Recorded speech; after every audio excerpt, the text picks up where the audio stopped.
Shirt show. All right, let's go. Shirt show! Talking shirt! Shirt show! Talking shirt! Shirt show! Talking shirt! Shirt show! Shirt man! All right! Episode 262 of Shirt Show. We're talking with Sean from Print Hybrid in Texas. Let's go! Hey guys, if you're new here, my name is Dylan. I am the owner of Upstate Merch and the host of the Shirt Show podcast. My guest today was Sean Kirkpatrick from Integrities. He's an awesome dude. I've kind of known him in and out of the industry a bunch of times. He has a couple DSs. He's the king of the DS, in my opinion. Just a good dude. I got to talk to Sean a lot about how he's the kind of guy who dives right in. Like, if you build it, they will come kind of thing. I'm not that guy, and we kind of had, went back and forth on why we would do that. I like to kind of stew on things and kind of think about, the ups and downs, and talk to a bunch of people about how they like it or if they don't like it. And then if I feel the need after all of that to still get it, then I'll get it. Sean is like, ooh, shiny object. I could make money with this, and dives right in, which is really worked out for him. So, it's the different personalities in our industry on if it works or not. So it was kind of interesting to dive into that. We also talked about the benefits of digital printing. Again, he's got a digital squeegee, so he's doing a screen printed base with a digital print on top. And the benefits of that. And the cool thing that I learned in this episode is that he made a really good point, is he feels like that tech hasn't really quite had its day yet, which is interesting. If, this age of being able to make whatever art you want with AI, and now he can print it very easily on his DS. So it was kind of cool to dive into that story. We also talked a bit about robots. More and more I'm seeing, again, I don't know what I can trust with all this AI shit, but, we're seeing a lot of robots coming out now where they can do these mundane shop tasks like pulling shirts or loading shirts or stacking or whatever. So it's kind of crazy to see. Would you want to bring that in? Would you want to be the first person to kind of adopt that stuff? It was kind of cool to dive into what our shops are doing right now and how we're going to evolve and pivot with this industry and the way things are. So it was kind of nice to get down on kind of a personal business owner level with that. So for those of you who have signed up for our newsletter, thank you very much. There's a new website, shirtshowofficial.com. We're adding new things to it all the time. We do have an events page where I want to start putting basically every event that we can find that has to do with our industry on it. So if you want to be in the know of if there's something in your area or if there's something that involves you, then you can come check it out. We are also going to be adding shop hacks pretty soon, where we're going to catalog every shop hack we've ever had, plus all the new ones, and a place for you to submit newer ones. And yeah, the newsletter is just going to be me talking to you about my week and kind of how the last episode went and what it meant to me. And so if you want to see that plus industry news, sign up. The link for that is on our website. It's shirtshowofficial.com/newsletter. Or you could pick up a Shirt Show merch if you want to support us. It's kind of a cool way to say, hey, I like the show and I want to support you. So I'd appreciate that. This show would not be possible without our amazing partners. Frank. It all starts with a screen. Whether it's new stretches or restretches, Frank and his team do it the best. Stop wasting your precious press time and get the right tool for the right job. To find out more, go to graphicscreenfashion.com, greatfuckingscreens.com, or ffffrank.com. I called Frank the other day and said, hey man, I got 100 screens I need restretched. And he was like, gotcha. Set it up. Got the truck, picked them up today on their way. And I can't wait to get these bad boys back.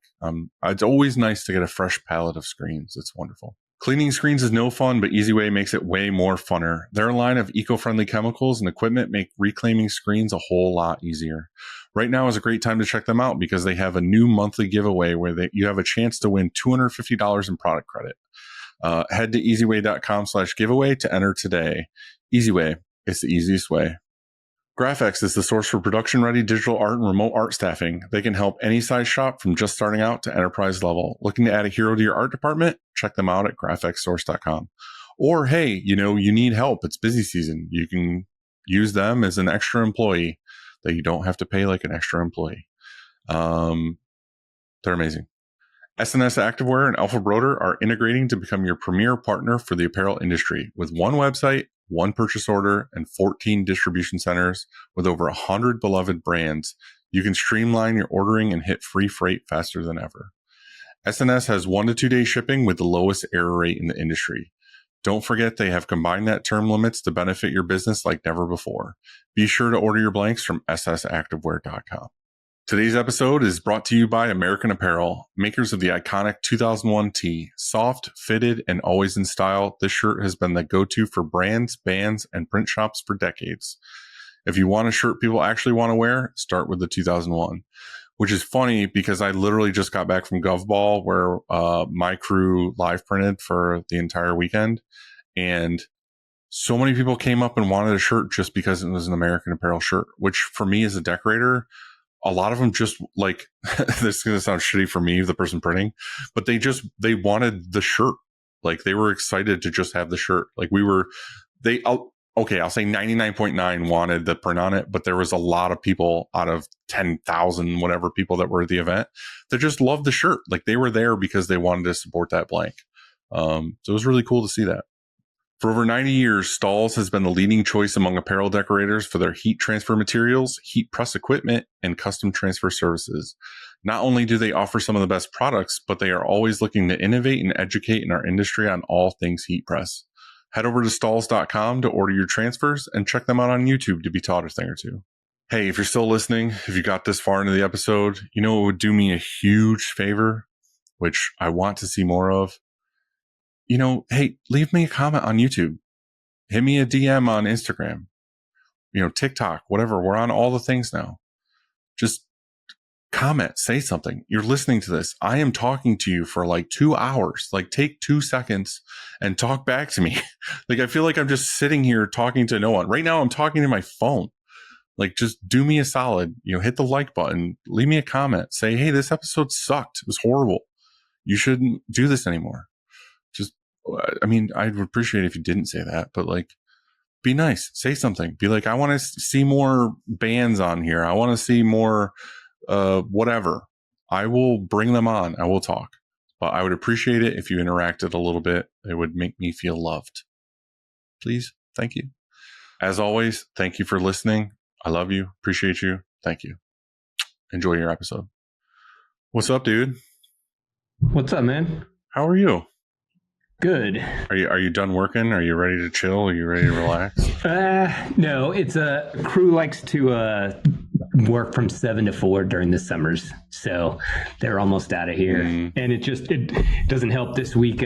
My manager is off on vacation too, so not only am I doing boss duties, but I'm also putting out all the fires that come along with the running, jobs and stuff during the week too. So it's just been a crazy week.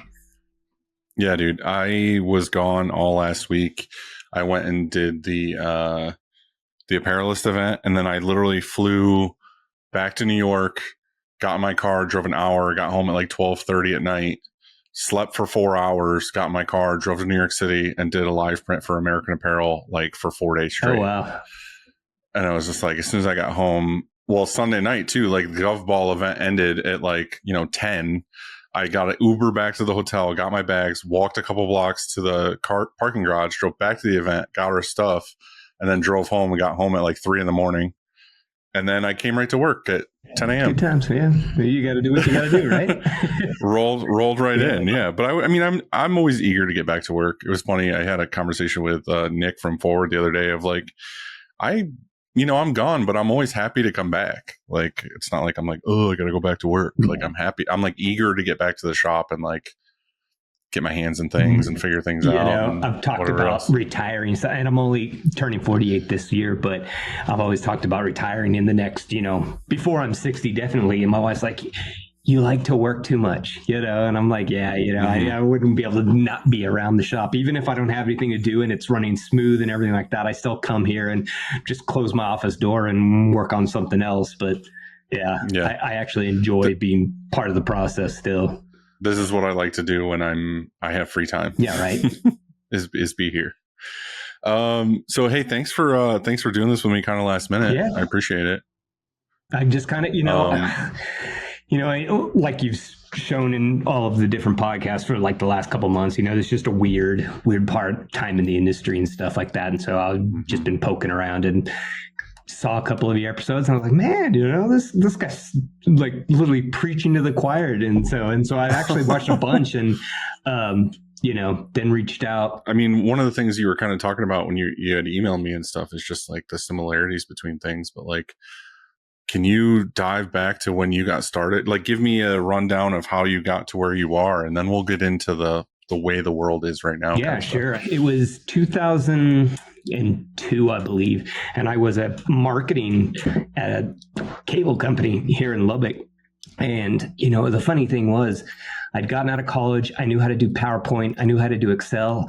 And that was when, if you knew those things, you were like a god, because all these old people were like, oh my gosh, can you put something together for me? And, I was doing all this stuff. I was getting my job done at like 11 o'clock in the morning. And, then the rest of the day, I just had to kind of pretend, to work, and so I was like, so my brother-in-law, he was a youth minister, and I had taken art all through high school, college and stuff. So he'd asked me if I could work on some art for one of his youth ministry shirts that he was doing. So I put it together, and then he said, hey, do you mind sending it to my screen printer? And I said, yeah, sure. So kind of dropped it off, and the guy was like, oh yeah, this is good. Can you do this? And so I started working on it, separating it. This guy was literally taking artwork that I would build in Illustrator way back when and separate on colors on literally just a white sheet of paper. He would take that, photocopy it to vellum and blow it up, crap registration, and then he would just print them and stuff. And I guess he got close enough at the time, like that's kind of the standard of where it was. And so, right. I did it good enough, basically. Yeah, I did it well enough for him that he was like, hey, do you want to do this? And so I enjoyed working on the art part. And so got in there. Every time I dropped something off, kind of, what are you doing? Looking around stuff. And finally, I was just like to a point where I was like, hey, I need something else because I'm getting done with work at 11 a.m. and I'm kind of bored. I could probably do this screen print thing if I really put my mind to it. So got some money together, put a little press together, actually got onto I don't know. I don't think Art Jennings is even around anymore as far as selling equipment or anything, but he was one of the guys back producing equipment. And for some reason, with websites being the way they were back in the barely 2000s, I had found some page way down in the depths of his website that had some like crazy pricing. And I was like, hey, this is what I want. And he was like, I don't even know where that came from. He's like, I'll honor it though. So I got a deal on my first press. And I don't know if you had to deal with this because I was thinking about this recently. I think me and Christina were talking about it, how 10 years ago, every screen print shop had a page on their website that just had their pricing. Yeah. We all had pricing charts, we had whatever. And I remember you were just talking about deep diving into whatever. I didn't know jack shit about websites. I had one, obviously, and I had one for my other company before this, where people would always email me and they're like I would give them a quote and they'd be like, well, I went off of this pricing chart. And I was like, what? Mm-hmm. And they would send me something that was just on the internet. Like it was a page that was in a Google search or something. And I'm like, dude, that's the pricing from like 12 years ago. Like, what are you talking about? It's got like old, design and everything to it. And it's just, totally but now nobody does that. You put up at some point because you thought it was a good idea and then it got lost and, but people find it. And then they're like, well, this is your pricing. You said that. And so, he honored it, which was nice because I think it was like $2,000 off of what his regular price was. And he was like, I'm glad you caught it because now I can go through and look and make sure all my stuff is, up to date and everything. Yeah. I think with just basically what killed everybody having pricing charts was just like the price of cotton was changing like constantly. Like t-shirt prices used to be relatively the same. And then all of a sudden it was like, oh, you can't just say a Gildan shirt is $4.99 anymore. It's like, nope. Tomorrow it's 5 something. The next day it's 3 something. Like it's all over the place. It used to be something like $2 and it was $2 and that's what it was. And so you could literally give out your pricing. Oh, if yours is a 2-color front, 2-color back, and you want a black Gildan G2000, this is what it would cost. And there was no fluctuation. And now, Now it's not as bad as it was, but I mean, I know those t-shirts got up and then they've actually come back down a little bit and everything, which is kind of crazy because normally when things go up, they never come back down. So it's kind of nice to see that some of the brands have kind of, especially with the tariffs and stuff, they've kind of been nice to us printers and stuff without totally gouging with the price for now. Yeah. So anyway, you cheated him out of a really good deal for the press. Yeah. So we got set up. We got into this little garage apartment in the back of the church that my brother-in-law worked at, and it had a room and it had a bathroom. And so we were like, hey, that's it. We can wash screens in the tub in the bathroom, and we can set up we had a little black body, dryer that was literally like 18 inches worth of dryer. And so, the t-shirts are crawling through that. It's just a flash with a conveyor underneath. Yeah, 100%. And I didn't even know about what underbasing was. So, one of the first jobs that we printed was like a red print on a black shirt, and I was just flash printing like 12 times to get that bright white. I mean, we just, there wasn't any internet and YouTube and stuff like there is today. So we were just like trying to figure it out, little by little, until like sometime I went to talk to somebody and they were like, oh yeah, you can put a white underbase and choke it a little bit. And I'm like, oh, then the light went off. This makes so much sense. Yeah. And then like my printing skyrocketed from there because I was like, okay, this saves a lot of time, having to spin it as many times and go from there. And, it was just a matter of, and that was the old days where people didn't share information like they do nowadays. The old way of thinking was you got to protect your secrets because everybody's coming to get you and take your business and whatnot. That's still the case. Yeah, that is still the case with a big portion of it. Then there's, then there's the other side of the coin that they share, and then they also want to be shared with and stuff. And I think that's as we're learning and growing, and especially like right now where things are changing, every week by the day with technology and stuff like that. It's like you can't even keep up. So if there's something cool that comes out, it's just nice to have resources and people in the know that are like, oh yeah, well, this is coming down the pipe, or like we do this, or and so that you kind of adapt quickly and kind of integrate with the new technologies that are just going crazy right now. Yeah.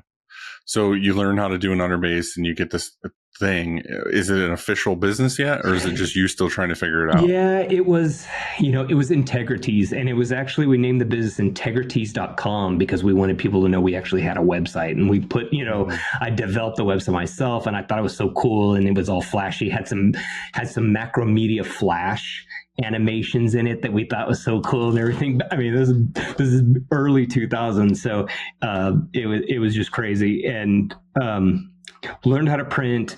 And we were both working our full-time jobs, so literally I would get off of work at 5, go home, eat dinner, change, go to the little garage apartment, and we'd print till 10 or 11 o'clock or whatever, rinse and repeat. And then at one point I was about to either lose my job or get a promotion at the marketing department. Those are two very different things. Yeah. Well, it was a matter of like, I knew I was stuck where I was at. And so I was like, okay, right, where am I going to go from here? Like I have to have a master's to be where my boss is, and I'm not going back to college. And so it's like, I just kind of see a weird stuff. So there was a sales position open, and I applied for it. I had been working there for 2 years, so I knew the business in and out, did marketing and all that kind of stuff. But like a chesty girl that had no idea of what was going on, she got the job, and I was like, screw this place. I'm going to figure something else out.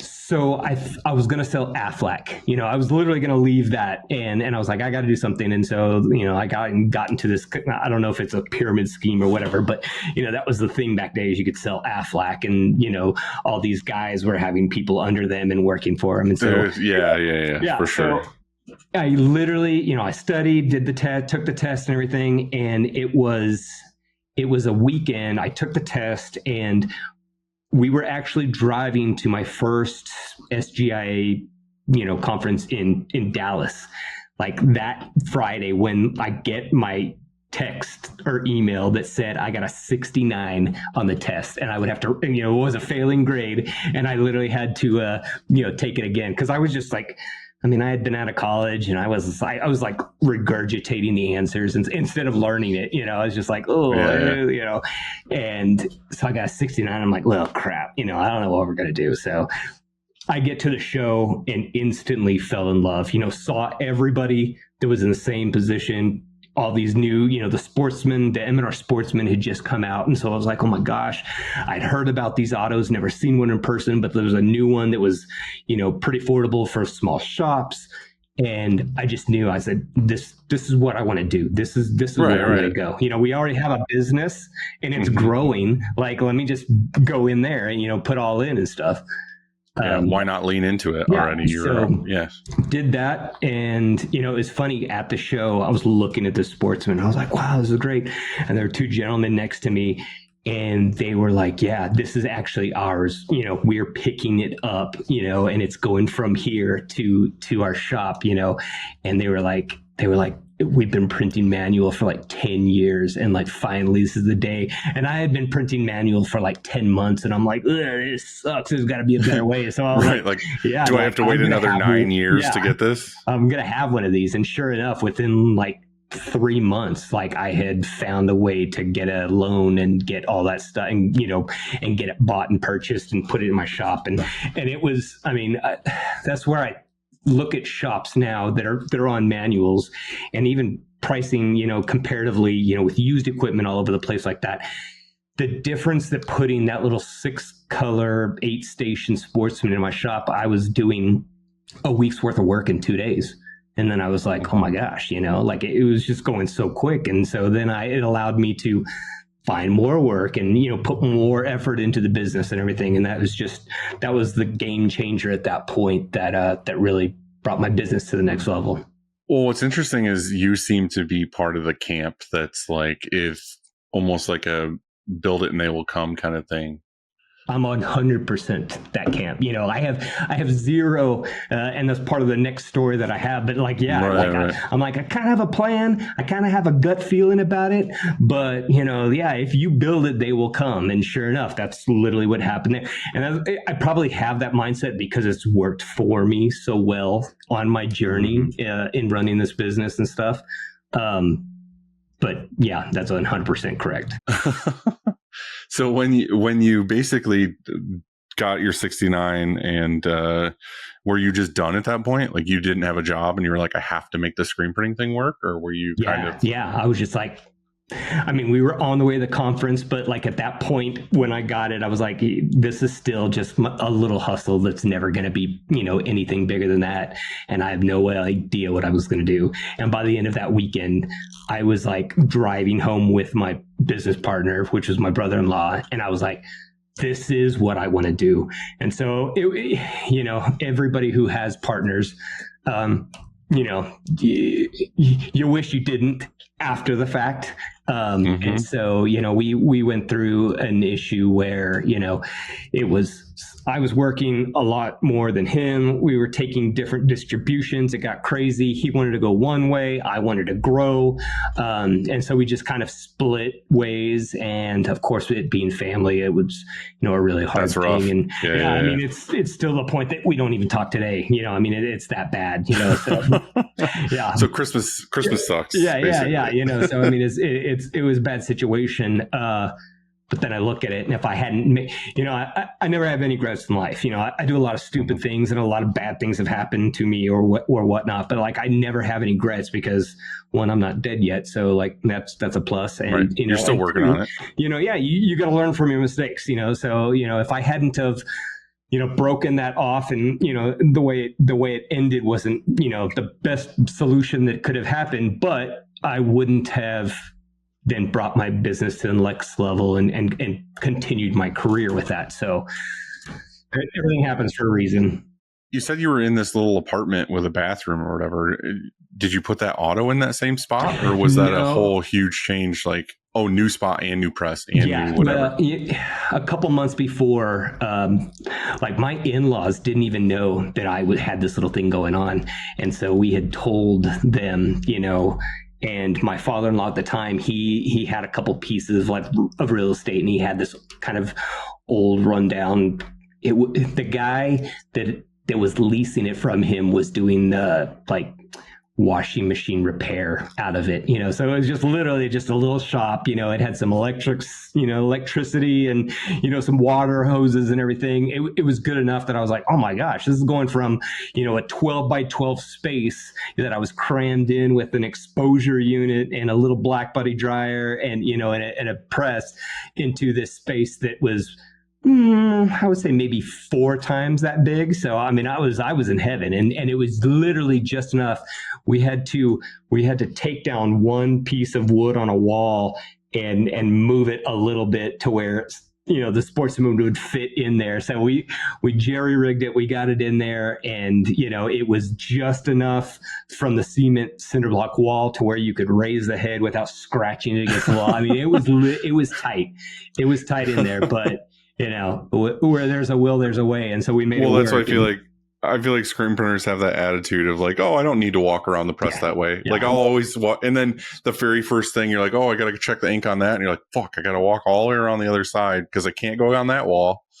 And it's like, well, and you think you learn your lesson there, but I'm in a bigger shop that I've had to expand several times, and even you just kind of you have the best plan, and then you get those machines in there and you're like, okay, this didn't work out, let's kind of jerry rig and move this thing around and everything, and there's never enough room, ever enough room. Sure. You'd love to have 20 feet between the end of the press and wherever you're moving to, but it is what it is. Yeah, I think that's one of the problems I have is, I bought this building and I love this building and I put a lot of blood, sweat, and tears into it and renovated the whole thing and everything. And it fits everything I want, but like I could use so much more space. But the thing is that I don't want to move. I don't want that expense. I don't want to buy something else. It's just like, I'll just make do with what I have. But yeah, I pray every day that I just get this magical more amount of room. It's like even right now, like I want to buy like a folding bagging line, and it's like, well, how do I do that where I can put it somewhere? Like I have nowhere to put it.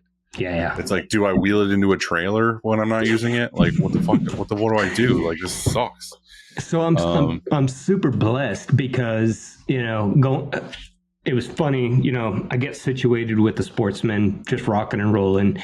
And, I was some of the times it was just me by myself. I think I had a college kid working for me that would come in and be at the end of the dryer and stack or whatnot. But I never, ever answered my phone because I was on press or, doing, cleaning screens or whatever. And for some reason, I think I was eating lunch and somebody called and I picked it up, and it was these 2 girls that were trying to start a brand, and nobody was taking their orders of 36. They had like 6 designs, and they, nobody was willing to print their 36 because they were all like 5 or 6 colors a piece and stuff. And for some reason, I was like, I was a little slow, and I was like, yeah, let's do it, and literally not ever picking up my phone and picking it up there and then telling them yes. It literally, that customer single-handedly brought me to the next level because they ended up just ordering so much. They were like 95% of what I was doing. I was literally their printer. I might as well have been employed by them. And so I helped them grow. So I'm guessing when they first called you, they were very much just starting, or 100% very small. Just starting. Yeah. Like one of the girls, she owned some boutiques, so she knew the industry and stuff like that as far as ordering stuff in and selling it in malls and stuff like that. But the other one was working at one of those boutiques during college, graduated with an art degree or a design degree or something like that. And they decided, hey, let's go into business together, and I'll supply the money and you supply the work, and, let's make it work. And so, I gained the benefit of that business relationship, and I just helped them grow their business while they helped me grow mine, to the point where I remember getting a trailer full of shirts. We were getting these fluorescent raglan 3/4 sleeve shirts made custom in all their different colors from American Apparel. And I literally, like, almost a full trailer got dropped off, and I literally had to buy like 2 containers to like put them in, and I didn't have any room. And I was like, Okay, this You mean you didn't want to can't stack work them on again. a pallet in a parking lot and throw a tarp over it? Yeah. And I was already, it was already not the best part of town. So I was like, we got to figure something out. And so I had a conversation with them and, they're like, hey, things are going great. We're planning on growing, because I was like, I don't want to go it alone, start finding stuff and you guys Bail. ditch me next week, Yeah. So, and they were gung ho. And so I found this piece of land. It was on an acre out in the middle of nowhere, and it had a building. The guy was actually living in an RV inside the building and then fixing cars out of it or something like that, a little mechanic or something. And I mean, there was trash everywhere, but I could just tell I had a vision. I was like, okay, you clean all this trash out, you move these junk cars and this RV out. Like, this is a perfect space for me. It's so much room, And so bought it, got a really good deal on it. And I've ended up expanding it this way and that way and this way probably 4 times. And then in 2021, right before the whole Ukraine thing happened, I was putting on another huge expansion. And so I'm the opposite of you. I have so much room that like tomorrow I could put in probably 4 automatic presses in my other warehouse, which is right next door, like it's connected building. And like, so you're rubbing it in. You're just putting salt in the wound at this point. But, I hate it because literally the guys building the metal shell, they were building it and they took too long. And so then January hit and Ukraine and Russia are fighting and everything skyrockets. And then my contractor's like, it's going to cost like another 150 grand to build this because, and I'm like, it's not my fault. You guys, drug his feet, And so I was at the point where I'm like, it's worthless having a shell. So I might as well get it finished out and do it. So at least if I need the room, it's not like, in 18 months I can have it. I can literally I think that's the biggest thing though, is it's not necessarily like plan the room to immediately fill the room. Is like every shop should have just a giant empty room. Yeah. Because you're going to need it for whatever. You're going to need it for folding, bagging. You're going to need it for anything. Yeah. Just extra space. It's been nice. So like the office space, there's office in the front, and then there's a big 75 by 100 foot just open area, which is just crazy. And so the office space I've put DTF in, and it's working out perfectly. And right now, it's summer, so my kids have a little area, and they have a trampoline and a pickleball court back there because it's so big, so you give them something to do while they're hanging out the shop during the summer. So when in your trajectory here did you start getting into digital products? So I never even thought about digital. I was a screen print purist, plastisol ink, it's the only way. DTG came out and saw it. I was like, it's slow. It's the reason why I don't do any embroidery. I got a 1-head embroidery machine at the beginning, and we were embroidering 5 hats an hour. And I was like, okay, on my Sportsman, I can print 450 shirts. On my embroidery machine, I can embroider 4 or 5 hats. And I was like, this thing's junk. I never want to deal with embroidery. I only want to do screen printing. That's it. So I've pretty much stayed in that lane as far as like, I don't do stickers or banners or wraps or embroidery or anything like that. Like, I'm a screen printing shop. I'm a decorated apparel You're printing shop. apparel. Yeah. Sure. So it is. So I saw the DTG, I heard the horror stories, because even back then when they came out, the white ink was the devil, having all these issues with heads and stuff. These $30,000 machines becoming like expensive paperweights, overnight, Never thought of it. I was like, it's too slow for me. It's not what I want. And in fact, I was doing contract big order work, which I made work. I had the great overhead and the great customers that I was starting to pick up with other brands. So it was just great. Then these brands started wanting simulated process work. They weren't happy with, when I moved into my new building, I upgraded from a 6-color Sportsman to a 10-color Gauntlet, thinking 6 to 10, I'll never need more than 10 stations. Like I'm set now. Within 6 months, I was like, I don't know why I didn't get an 18 color, it was just, it's one of those things that you learn through the process of making those mistakes. It's funny. My buddy Tony at Tiny Fish kind of had this conversation with me before I got our G3, where it was kind of like, we had 2 10-color machines. And then we were like, oh, we want to get this 16 color G3 and whatever. And he's like, dude, as soon as you get it, you're thinking you're going to have these extra heads for like cooldowns or whatever it is that you want to add more flashes or whatever. He's like, as soon as you get it, magic's going to happen and customers are going to show up that everything is a 14 color or whatever.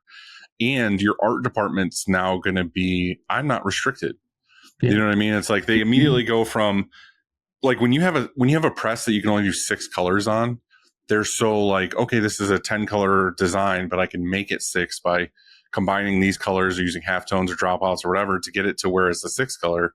And they get so used to that. And then you're like, all right, I got a 10 color machine. They're like, oh, thank God, I can like not make this red into like this, or I have to blend a yellow into this color to make this color. They instantly like, oh, cool, now I have 8 to play with. And then as soon as you get 14, 16 or whatever, they're like, nope, it's right to a 14 color spot color print. And it's like, motherfucker, like I bought this because I wanted things to spin faster and I wanted these extra flashes or whatever. It's like not everything needs to be a 14 color and that print. goes back to if you build it, they will come. You know, I mean, it's just like you give yourself the allowance to say yes to these jobs, and then all of a sudden there's more jobs because like, there's so many shops that can't do that, you know, or the customers are looking at it and they're making a 10 color design on 5 colors with a flash dryer, and they're like, you know, there's got to be something better out there. So I don't know. So anyway, you were getting all this sim process and you decided. Yeah. You know, I was spending so much time, and I got the separation software that would allow me, you know, to get sim process in 10 colors.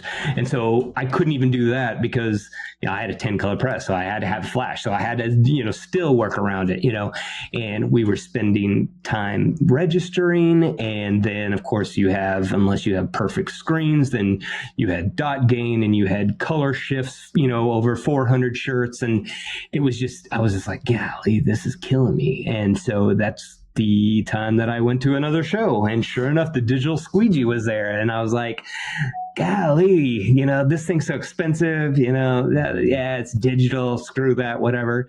Then I get home and I start thinking more, and I'm like, okay, well, I can do this with 2 or 3 screens. I can change it, you know, I can make, you know, color changes on the fly, I can do all this stuff, and I'm like, I think I can make this work. So I go to M&R and I'm like, I want to buy one of these. And they're like, no, like, you're crazy. You know, we know what you do, you know, we know your shop, you know, and they're like, you know, this is, you know, M&R made the digital squeegee for Fanatics and Nike and Adidas because that's what they were getting overseas. And so they were like, okay, we want to bring that here. These were for these big shops that had these demands for it.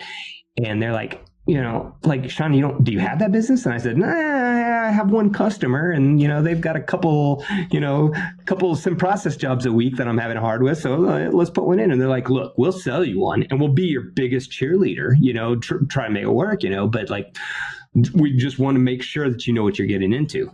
And so I was like, yep, let's do this. So got how far into it did you come in? Because I know it took a while to kind of dial in, like, okay, this print's good, or you don't have to have necessarily like a tent with a, you know, an air conditioning unit in it and this and that and the other thing. I think my first DS is like number 15 in America. Like literally I was the first small shop.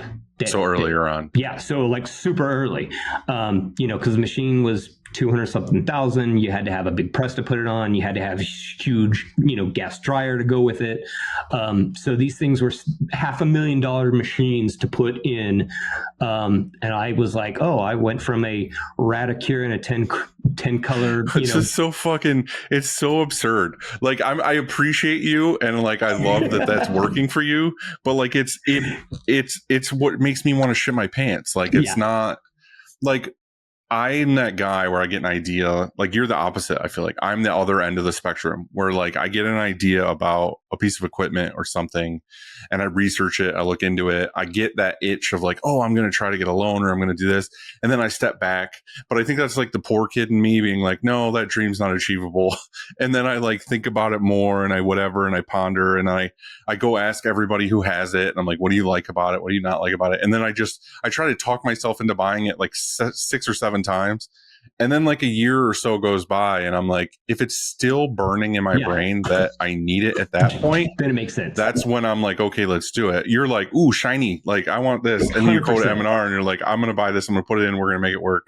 Well, like, that's where I'm a big tech person. And so like my ideals are, you can't fight technology. Technology is going to run over you. It doesn't care about your feelings. It doesn't care about your opinion. It is going to move forward with or without you. So you can either jump on the train and put it in and adapt to it, or you can try to fight it and you're going to be, left behind. And so but the other side to that though, which freaks me out with the technology stuff, like screen printing on a press, like you can upgrade a press and it's still technically doing the same thing. 100%. It's pulling ink through a squeegee. It's a whatever. It's been around for forever.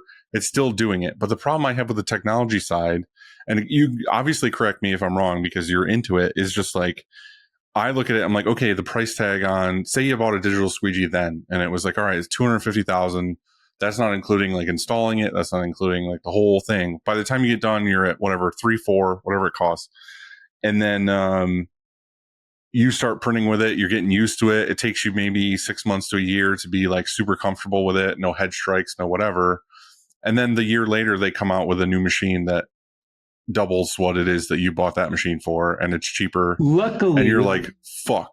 Yeah, luckily with the DS, like it's such a big platform, and they haven't. The machine hasn't changed. Like they put a different, better computer in it now, but it's the same heads. It's the exact same machine. If you bought one brand new today that I bought back in like 2018 or 19, it's just got some mods to it, I guess. Yeah, they've tweaked a couple little things and stuff. But I've made those upgrades along the way because I'm like, that makes sense. Right. And I want my DS working at optimal levels. So if you guys have found something that works a little bit better, I have a DS tech come once a year and he upgrades and whatever like that. So it's not like the DTF that's happening right now that literally, 6 months ago, there most of them were 2 heads and then there were 4 heads and now there's 6 and now there's like 9 heads coming out. And I'm like, 9 heads, like the DS is 16 head. Like you might as well just, shove a roller on that thing and start printing DTF film with it. I don't know where, it's moving so fast right now. Well, I just got back from the Apparelist thing and, one of the people that we talked to was DuPont and they were talking about, formulating these inks for the DTF. And I kind of get into it with him and started talking and it was like, oh yeah, the next thing that'll be out. They didn't say exactly, they gave me the air quotes of like, oh, it should be out within the year is like the powderless DTF where it's just another, like the glue is printed through the head and it's like, you don't have to have the powder and all this other stuff. Still have to run it through the dryer. But then I'm like, what about all these people that just went and bought all these DTF machines and now the newer, better technology? Because I asked them, I was like, well, what's obviously the benefit number one is the health hazard with the powder. Yeah. But it's like, what are the other benefits? And they're like, oh, it's going to feel better. It's going to be like 5x as far as like how much better it's going to feel.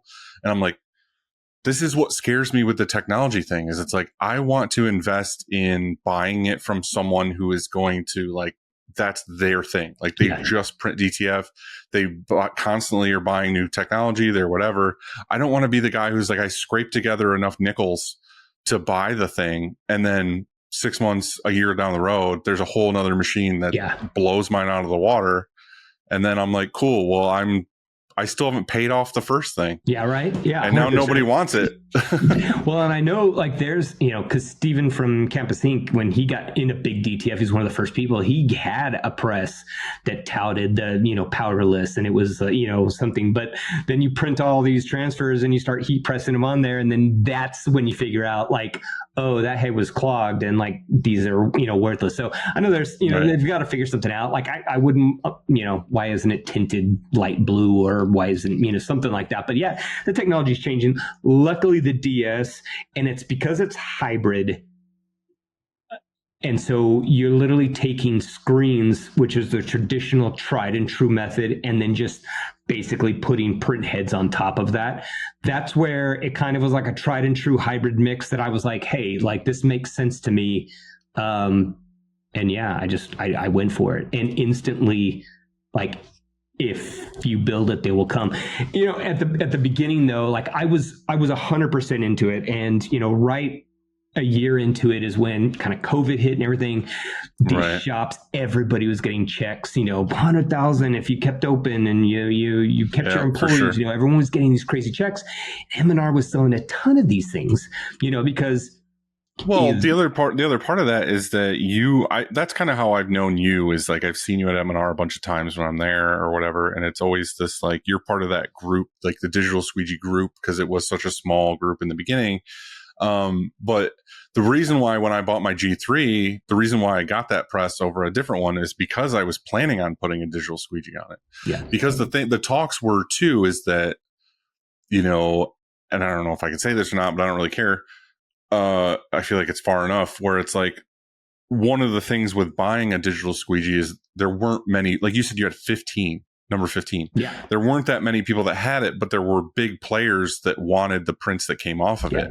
So you were part of a small group where M&R or all these other companies could be like, oh, well, Disney wants prints that are on a DS. And you're like, well, I'm number 1 of 15. I'll bid. Yeah. And it's like, okay, like you have... It is, if you build it, they will come, because there's a huge market looking for it. Is that still the case? Do you feel like there's people hunting for that kind of thing? Everybody got their money, and whether the distributors or M&R or whoever sold, or at least the customers, the shops were sold or had the idea that the digital squeegee was an easy button. It could do all, be all, everything like that. It would, and then they kind of see me. I'm making videos. I'm like, hey, I'm about to buy a second one. And they're like, oh man, I want to do that. If you aren't 100% in it to win it, you're going to fail, because, you have to know how to be a good printer with traditional screens. Then you know how to work with water-based inks, which is a pain. And then you have to have technology and somebody who knows how to run machines and dial in, and so literally luckily I gave, I had a great crew that adopted it just like I did. And so everybody was in love with it. They saw, they loved going from 10 screens to 3, and so they were like, oh man, this is the best thing, and so it was easy for them to see, okay, Sean's putting this stuff in. It looks unbelievable. We don't have to hassle with all this stuff. Like, they drank the Kool-Aid on that. So, well, that was one of the bigger sells for me, is we were known for doing all these high color sim process prints and everything. And it was like every job, every day was like, oh, we're mixing 12 to 14 color. Like, we're mixing all these inks, and then we're putting ink in the screen. And then we're finding out that head 14, the ink isn't quite right. So we got to scrape it out, remix, put it back in. And then, oh, we got to reburn this screen. Or this was before they had the new arm on the M&Rs now, where you can, like, I can't remember what it's called, like the tri-lock that clicks in. And it was like, okay, cool. Screen popped on head 13. Yeah. Screen popped on head 13. Now we got to re-tri-lock 14 screens. So it was like, oh, the DS is like, oh, cool. You need to change this color, change it on the fly. Yeah. And then you go right back to printing. Plus, like the variable data thing of like, oh, well, we want to do a circle, and then it's like every shirt could be a different design within that circle. Yeah, you're literally registering 2 whites so that you have a bright white. And literally, if your registration's off a little bit and you print that design, and for some reason your screens are skewed or something like that, you go into Photoshop and you put it's on a black shirt, you put a little black on there, and and send it off, and it's a 5-minute change. Like, you could adapt. Oh, this doesn't pop as much. Move the saturation up. You can't do that with sim process. You can add some pressure and stuff like that, but it's just so hard. And so, well, the biggest thing with the sim process too is that if you're not super dialed and you don't have super great tension screens or whatever, it's like shirt 2 is a lot different than shirt 5,000. 100%. Yeah, there's like all this dot gain. There's the press is really warm now, or you took lunch and you came back and the palettes are different temperatures, the inks are flowing at different things. The shirts kind of flow and change as the job goes. But with this, it's like, and that was one of the big, like, we were doing all the tour merch for John Mulaney like a couple of years ago. And it was like, the one job you don't want basically was like, it was literally a photo of his face. Yeah. Like a photo of the famous guy that you're trying to sell the shirts for. You can't fuck that. Luckily, right. And luckily the design was an old yearbook photo from when he was a kid. And it was like, the problem I had with it was a super yellowed out photo, like on purpose. Like, it meant to look like an old yellow photo. But as we're printing it, it just kept looking like, oh, this is a guy with jaundice. Like, it was like, this doesn't look like, are they going to know this is an old photo? Or are they just thinking we're printing a shitload of yellow? And it's like, we just kept fighting it. And like every time they reordered it, we tweaked something a little bit for the next time. We were like, oh, we want this to be better. We want this, whatever. And I was like, dude, if we had a DS or something, this would have been, every print would have been exactly the same. Yeah, 100%. We wouldn't have had to tweak anything. We wouldn't have had to fuck with it. So that to me was like, oh, this is a selling point. But now I know you don't want to talk shit about your stuff, but like, what are the drawbacks now that you have one? Because there's some that I've heard as far as like head strikes and not wanting to have seams on the pallet, or you have to have different pallet sizes. But I think I actually talked to you at M&R about this before, where you were like, oh, well, you can just raise it like whatever millimeters or something. And it's like, it won't have those head strikes and this and that. I think M&R, when they sell you one, they're like, hey, you have it at 0.75 and this and that. I'm like, okay, yes, if somebody looks at those designs under a loop, they may see the difference between 0.75 and 1.5, which we run at standard. And, there's no difference in that. So, there was, and I think they may have adjusted that too, over the years and stuff like that. But, the DS, it worked for us. It was a success.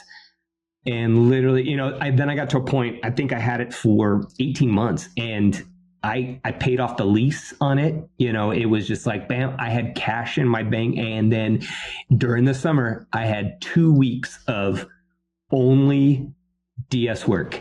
And I had my gauntlet sitting there, couldn't do anything with it. And I just had one my striker, and we were just running. And I was like, man, I'm the DS king. I got money in the bank. I'm buying another DS, So, and I was like, all right, Sean, so I went and got the Cobra, all that kind of stuff, got myself another DS, got set up, and I've probably run both of them maybe a couple dozen times. It's to the point, and they're all paid off now, because they do, if you run them right and you're good at it, then like it prints money. Like it's just good. Right. You differentiate yourself from every other screen printer in town by having one. So it allows you to do a lot of stuff that other shops have to say now, unless they're contracting. What market is it that it's working well for you in? Because I've known people that bought it for a certain market, and just the audience didn't accept it.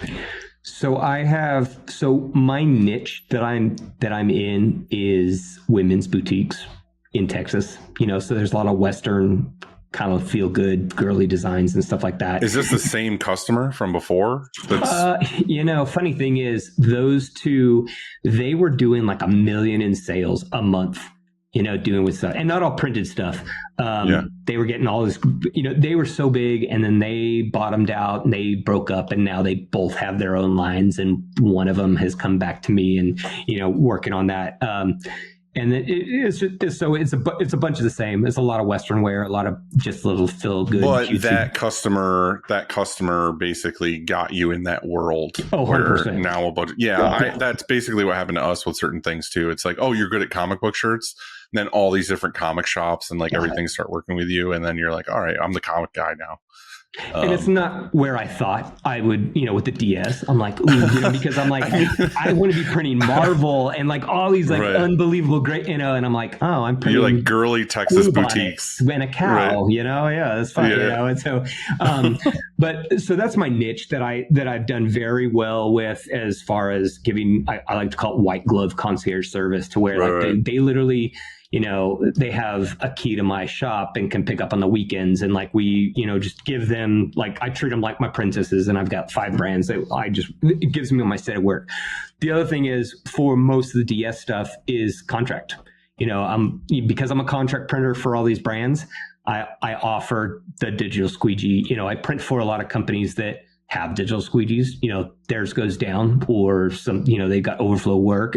Luckily with the digital squeegee is, you send over artwork and I can print the exact file that you're printing on yours, and they're pretty much the exact same, because it's digital. Right. So like, that's like crazy, because you send over a piece of art to be sim processed between 2 shops, you're never going to get it looking the same. Totally never. Different. So I do a lot of contract work. And the sucky thing is, I've done some unbelievable work for some huge companies, and being contract, I don't get to show it off, so it's really hard. And it's more of a networking thing to where I go to shows and I'm like, hey, here, Sean Kirkpatrick, if you need this, or, going through there to try to get my name out, because I can't go and have these unbelievable socials with like me printing it and it's HBO or, Carrie Underwood that I might or may not have printed for, I can't show that off because it's not my work, Yeah.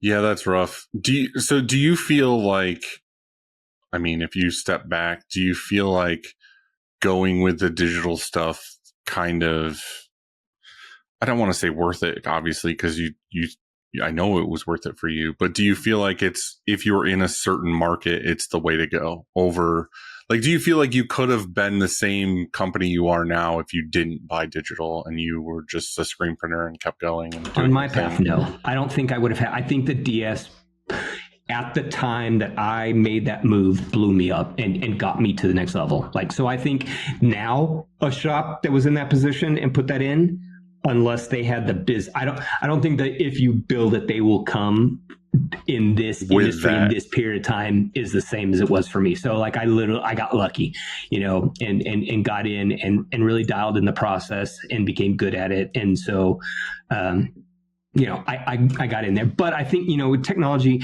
and I still believe, this is my thesis, I still believe the DS hasn't seen its day. And this is because with AI artwork and how easy it is to put that together now, you go to Midjourney, you go to ChatGPT. Yeah. Yes, you can ask it, hey, put together a 2-color piece of artwork that I can send to my printer. You can ask it that and get something good and all this stuff.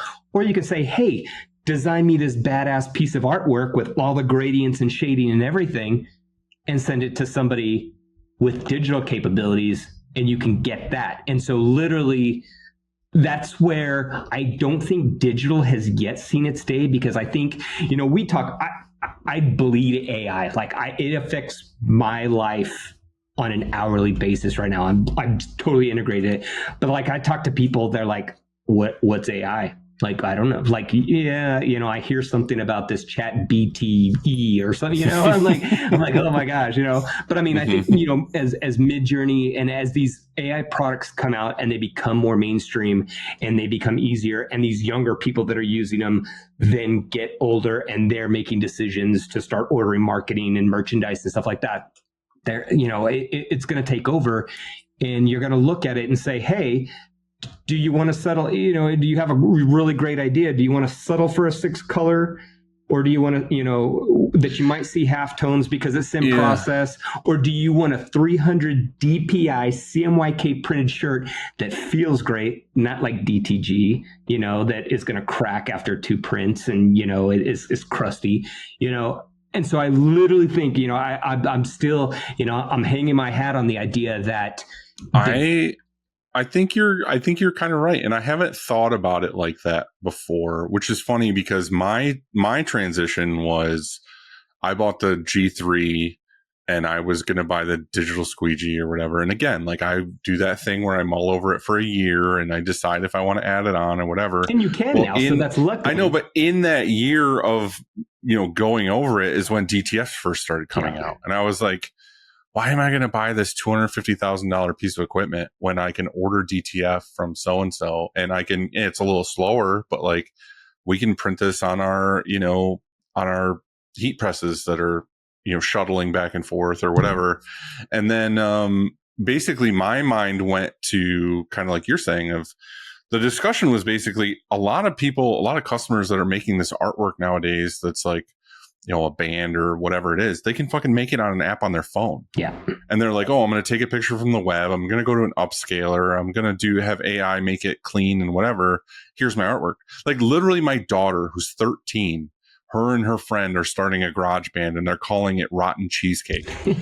And the other night, I didn't even know she really knew about ChatGPT or whatever, but she literally had ChatGPT on her phone and she made within like a couple minutes Rotten Cheesecake design. Luckily for her, she made it a 1-color, but like she made a design right then and there. Done. 13-year-old. And I was like, this looks awesome. Like I like this shirt. Like I would wear this. And it's just the way of the future. These people are going to be making designs right then and there on their phone, and they could literally like send it from their phone to a printer to you or me or whatever, and say, I need 100 of these, or I need whatever of these. And my brain goes to, before you said this, was, well, we're fitting a Sportsman with 2 Stampinators and whatever, and these pads on the pallets to be able to basically just do fast DTF. Like we can run it at the same speed we're running the normal press, but we're putting DTF on. But that's, for me, is a step of, I have to order the DTF. I have to wait for it to come in. You're the guy where you could start printing it tomorrow, because you are, okay, load it in, print it, whatever. And I'm waiting, because I don't have a DTF machine. I'm waiting, 4 days to get it and then start it. And I have DTF also. At one of the DS conferences at M&R, they were like, oh yeah, come back to the room and see where we're going. And they kind of showed the Quattro wasn't even painted blue and all that kind of stuff. And I was like, oh yeah, here we go.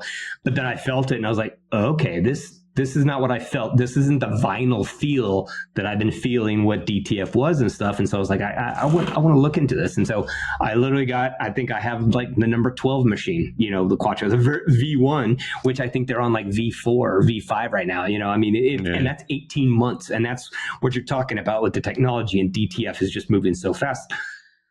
The thing is, and DTF is good, and literally there are shops that are doing 1,000 shirts on DTF. They're printing them out and they're and they've got the rotating carousels and that's working and everything. It does feel different, and a lot of people. Oh, for sure. A lot of people, don't like the feel yet. I think that's going to change because Amazon's doing it. Everybody else is doing it. So eventually, well, the thing with that is, I go to the mall with my daughter, and I'm the dad who just walks around. But like, I'm also a printer, so every store I go into with her is like, I'm looking to see what prints are what, and like, I would say 75% of the shit I'm looking at is a transfer. Yeah, it's either transfer I go to Vans, or I go to Zoomies, or whatever this thing is. I'm start looking at stuff. I'm like, these are all fucking transfers. Yeah. It's either that or it's those 50 station ovals in China with water-based inks that by the time they print it and heat press it and stuff, it feels like a transfer because it's so beautiful and done. And I'm just saying it could be a guy full color, on grinding a rail on a skateboard, and it's like they're just making a transfer. And it's so easy to go from concept to shirt in store with that, and you don't have to order 500. You can order piece. So DTF has it, and so I have traditional, I have hybrid, and I have DTF. I don't ever think I'll go full digital, like the Polaris. That thing is crazy expensive, and I don't think DTG, because now the DTF I think is just so much superior to DTG stuff. Well, I'm not trying to hurt anybody or anything, but when I say that is like, DTG machines to me are dead. Yeah. Like I feel like there are people that have them, that use them. Like there's specific cases, like Halo in Australia. Like he is you walk in, you wait an hour, your shirts are done. Like he is doing it. That is a model for me where DTG is going to thrive. But there's these people that are just have them and they're printing shirts and whatever. It's like the pre-treat is just such an issue for me. Yeah. It's like you're limited to what you can do. You have this shirt smells in a bag. It's like, again, I'm not trying to talk shit. I've never had it. I'm not that guy. I'm sorry. I'm not trying to whatever, but I see something like DTF and I'm like, cool, well, I can put that on any shirt I want. I can put it in any location I want. There's no pre-treat involved. I don't see anybody that's looking to put digital in now saying, ooh, DTG versus DTF. I think, I think there's DTG out there. It's being printed, coordinates and all that stuff like that. I think if new people are entering that part of the industry, they're going DTF because literally. Yeah, but the other thing too, like the cornettes and stuff is like, I just saw them too. And it was like, they're not pushing we're making a normal design anymore. They're like, our machines can print lenticular. And it's like, who's buying it for lenticular prints? Like, I'm not going to, like, I understand what you're saying is like, oh, well, ours do this thing, this other thing can't, which I totally get, but it's like, that's one the average printer, jobs. The other printer's not doing that. And it's like, when do you often see that? And it's like, I don't know. So I don't know. I'm just saying you're opening my mind to the idea of, like you said, like, you don't think it's seen its day yet because of all these people that are creating artwork on their phones or their computer or whatever, and they're sending it to you. It just has no bounds. Yeah. It's like, you can kind of have that middle ground of like, well, we're going to print a nice, water-based underbase, and then we're going to put a digital top print on it, and we can do these special effects or whatever we want to do. It's not that necessarily hand that DTF has right now, and you can do it quick. Like you can do it that day, and it's even gotten quicker because we were using 3 screens, 3 or 4. Well, we started out with 3 screens. There was Aquaflex, and there was the Magna Fusion, and then their top coat. The Magna Fusion, the first version, gave it that kind of dry, papery feel that a lot of people didn't like. They were going to the shows, they were feeling them straight out of the dryer. And that's the hottest and driest that shirt will ever be in its entire existence. And they were like, ugh, it feels gross. Digital squeegee sucks. And that's where they were getting it. You let it sit in your shop for half an hour and it starts reabsorbing and kind of, fluff, and then it's fine. The new Fusion, we went from 3. We were like, that feel doesn't good. So then we went to 2 Aquaflex, 2 whites, a digital clear, and then a top coat. So we added a 4th screen because actually we were having less trouble with it, with colors and all that kind of stuff like that. And my shop manager was like, I can set up 4 screens better. They feel better. They look better. Let's just move it in. And I said, hey, if you want to do that, go for it. Like, I don't care. Like, I'd rather whatever's faster and easier for you guys, put that into place. So if one more screen and some different inks work for you, then go for it. Now Magna has come out with the version 2 and literally no top coat needed. It's super soft. We're 2 screens on digital squeegee. That means a 10 color press can put a digital squeegee on there now, which is crazy because, when I got my Cobra for my second DS, they were like minimum 14 because you need this and you need a flash, and you need a cooldown, and you have to have this to at least print 3 screens with your flashes and cooldowns. And the DS takes up 3 heads. So you're like, that's it. Now 2 screens, that's all you need. You need 4 heads before the DS. And you need 1 after it. I mean, you could probably put it on an 8. I don't know. They make 8 colors, I think, still. But I mean, literally, you can put this on like crazy small machines now, if you wanted to. If M&R would, do that, and it opens up a lot more stuff. But yeah, like you said, the options for people to create art using AI that they were never, that they never had dreams of being able to create. It's like when Photoshop came out.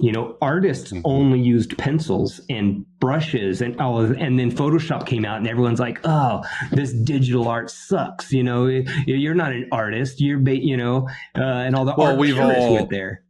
We've all heard it too as a printer where over the years where it's like someone brings you art and the first thing you say to them, well, this isn't art for screen printing. Mm-hmm. That doesn't really exist as much anymore. I remember even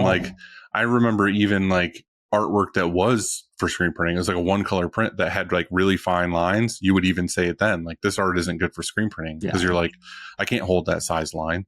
Like now we have the laser and all these like, different high quality mesh screens and everything. And it's like, yeah, we can print whatever you want. Like we can get this crazy tiny super detail through a screen.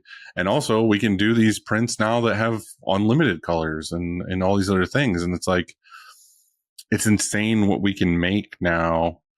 And you were kind of talking too about this, like the DS fitting on smaller and smaller presses. And like, I've had the argument for the last 2 years that I feel like once the quality of digital and DTF and everything kind of catches up with screen printing, where I don't want to say they're going to be the same. I'm saying each one's going to have its own whatever, but they're all going to uphold a quality standard where the average consumer doesn't look down on one or the other. You know what I mean? Where you're not going to see shops that are producing at a good level with more than like an 8-color press. Like there's no point in buying a 16, 20-color press or something unless you're the guy who's wants to still be known for Simprod, like, oh, we're screen printing for forever and we're a purist or whatever. But the general public of screen printers is going to start to be like, well, if I'm manufacturing a custom apparel and I'm trying to do it at a good rate, then you could do a shop in a smaller space and you don't need these massive warehouses anymore. And you don't need as many people either. Yeah. Like on a digital machine like that, you just really need someone to load and unload. It's not like you need a pod of people. Like pushing inks in and doing this and that. And the Cleaning other thing, screens, it's like coding screens. like Yeah, you don't know, need as many people to clean screens because you got 2 per job no matter what. Like even Bill this week was saying, like, you know, we've done so many large color jobs. He's like, we just got a shitload of screens to get done. Mm-hmm. And it's like, what would you have? Maybe a few a day at that point if you're doing large scale orders and it's 2 screens per job. Yeah. Yeah. You don't need that guy in the ink department mixing inks all day long. You're just grabbing out of drums of fucking white water base. You know, on an average day, you know, our average order is 600, 700 shirts. We can do 3 or 4 of those designs, and that's 8 screens.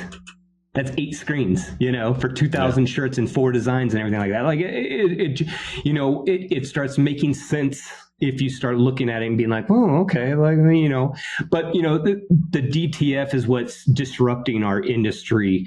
You know, right now, I think everybody's kind of in a holding pattern. They don't know what's going on with the world and money and everything like that. So marketing is getting cut and people are, you know, shops are closing down, they're selling, people are retiring, doing everything. Then there's shops like ours that were like, hey, you know, you'd mentioned a couple shows ago that like you've just gone flat. And I've plateaued to, you know, the past years, I haven't done any marketing. It's word of mouth. It's all come easy. The last, I'm in a point now where I consider the last 12 years to be fucking the golden age. Yeah. Where it was like, we were on this path always. We knew what seasons were. Now it's fucking like this, like you don't know tomorrow what's going to happen. Yeah. Right. And so literally like the last 18 months, I've got 4 days of work. You know, where I used to be during the summer, I was booked out 3 weeks. Now I've got 4 days of work. Now, at the end of those 4 days, I'm going to have 4 more days. So I haven't had to cut hours. I haven't had to fire people. Like I'm steady. But your turnaround isn't 10 to 15 business days. It's 7. Yeah, no, 100%. And I can take contract jobs that are like, hey man, I need this super quick. And you know, it's for this concert and this, and I'm like, yep, let me move some stuff around, get it here tomorrow and I'll have it shipped out the next day, you know, and I can do that. So it's, you know, it's nice. I don't want to train customers to think that because then all of a sudden you get busy and they're like, oh, can I get this tomorrow? And I'm like, no, not really. But and then they also start being like, oh, well, I know you need this. Like, how about you do this for $1 cheaper or you do this for whatever? And you're like, no, fuck you. But then you're also screwing yourself because you're like, man, I really got to use that job.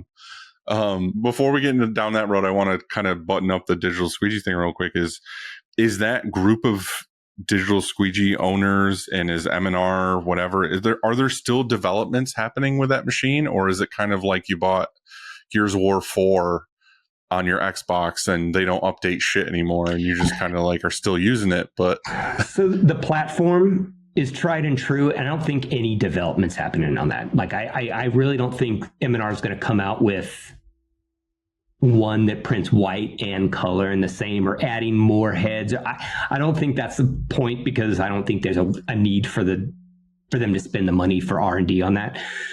Yes, well, I'm just saying, like you said, like if you feel it, and it makes a lot of sense. Like if this thing hasn't quite had its day yet, then all these people that bought one and using one are about to fucking turn it back on and be like, hey, 100%. like we're ready to go. Like where's the updates? Where's the support? And they're a dime a dozen for sale right now. And you know, because they're a $250,000, you know, DTF machine, you know, that like nobody wants to buy any digital that's used because you don't know how it's been treated. You don't know where the heads are at. You don't know anything. And so like, you know, digital is normally, you know, used, you know, it's, you use it, you abuse it and you throw it away and you get another one. Well, with DTG and DTF machines, that's 25 grand a pop, you know, and that's easy and you can make money quick and then you can trash it and, you know, and whatever.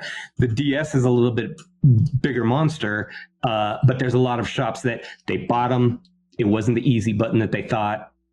They can't make it work in the shop, and now they're selling it, and it hasn't been printed in forever. And you know, they're going for 50%, 60% off. I mean, there's literally like my second one. Like I said, I was like, oh, you know, I haven't run both of them together in a long time.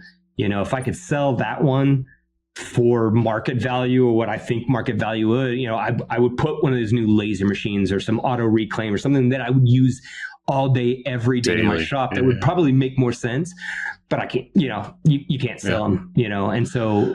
Which I is don't funny know. because you were saying like people buy them, beat the shit out of them, whatever, and are selling them. It's like the friend, I won't name names, but I think Christina probably texted you about this, maybe, I don't know. But the friend that I have that bought one because he does a lot of like really big bands and touring stuff. And he was like, oh, this is going to be great for all these sim process band jobs. It's just the band market wouldn't adopt the feel and what it was like. They were used to the feel of a plastisol print. And then they started to get this digital stuff like that. And they were like, this isn't what we want. This isn't what it is. So he just has a machine sitting there that he's like trying.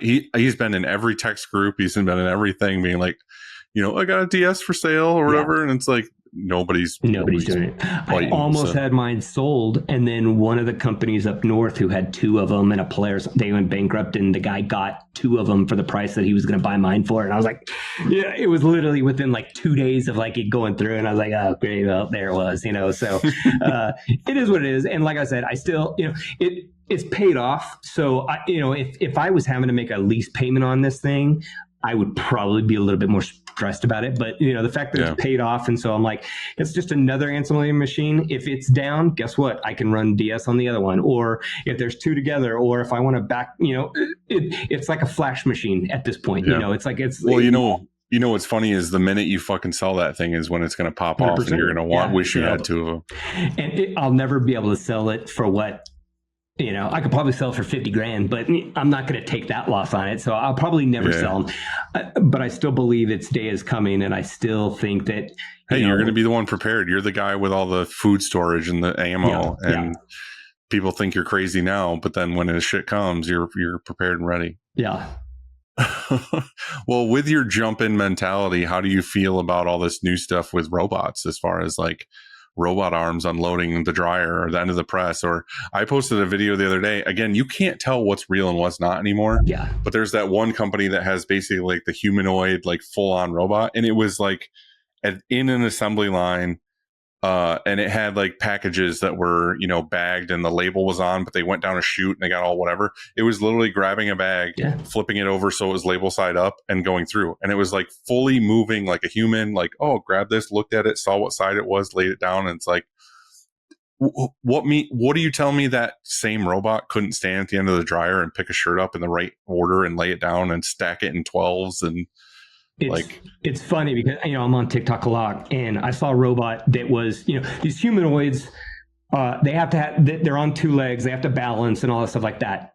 This new platform, it was little on wheels, and it had this the torso moved up and down on a rail, but it had arms and it was doing stuff fast. And I was like, now that is something that I could put at the end of my dryer. And so I literally have a call with a guy in 2 weeks. It's a company out of You are fucking jumping in. I knew it. Yeah, no. I mean, like literally, like I'm a tech person. So if I can build a smart shop, we all saw, labor during COVID and how everybody went from being happy to have a job to like, oh, we need $20 an hour, or, oh, I can't be there, or, oh, I'm sick. And, everything. And the mentality of like labor, just with a different generation, everything is changed. Either the work ethic isn't there, or people just aren't willing to work for, aren't willing to go to work and slave for, the prices that we can give them because we have overhead and stuff like that. So yeah, robots, AI, it's all coming. You can't fight it. It's all going to take everybody's job.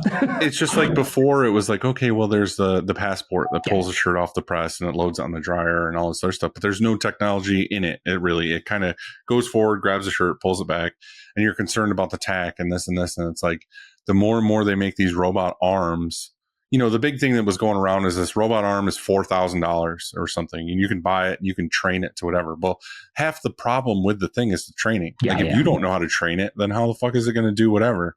And it's like, all right, well, even if it's $4,000 and then say they made it $10,000, but it's trained, or someone in our industry trains one, and then you can take, like you're saying, take the data from that and be like, oh, well, if you place it 6 inches from the belt here and you put it here, my training program will work on yours, which will work on his, which will work on whatever. It's like, dude, I'd buy that shit in an instant. I'm not saying I would put it here necessarily, but there's more things with that. Like, oh, will it unload a press? Will it be at the end of the dryer? Could I just have it counting shirts in? Could I put one on a pressure washer and be like, hey, you're cleaning the screens that come out of this or whatever. It's like, at what point is it going to be just like an owner and a manager and like you go turn the robots on in the morning? And I think that's coming sooner than everybody expects. And that's the scary part. And I think, every time I go to a show, I go to M&R, I go to ROG, I go to all these, the big builders, in the screen print manufacturing.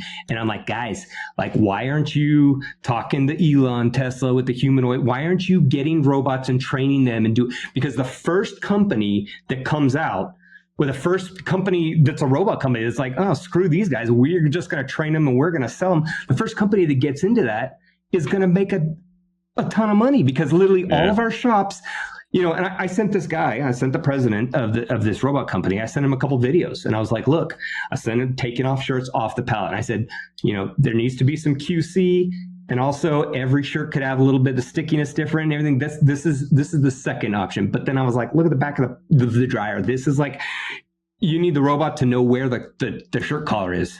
And then you grab that, give it a flick, and stack it. Like, that should be stupid simple. And he gave me back this report that was like, oh yeah, at this many per hour, like, we can make this work, and it would probably have the vision AI and it could work. And I've got a call with them in 2 weeks. And I'm like, there's 30,000 shops in America.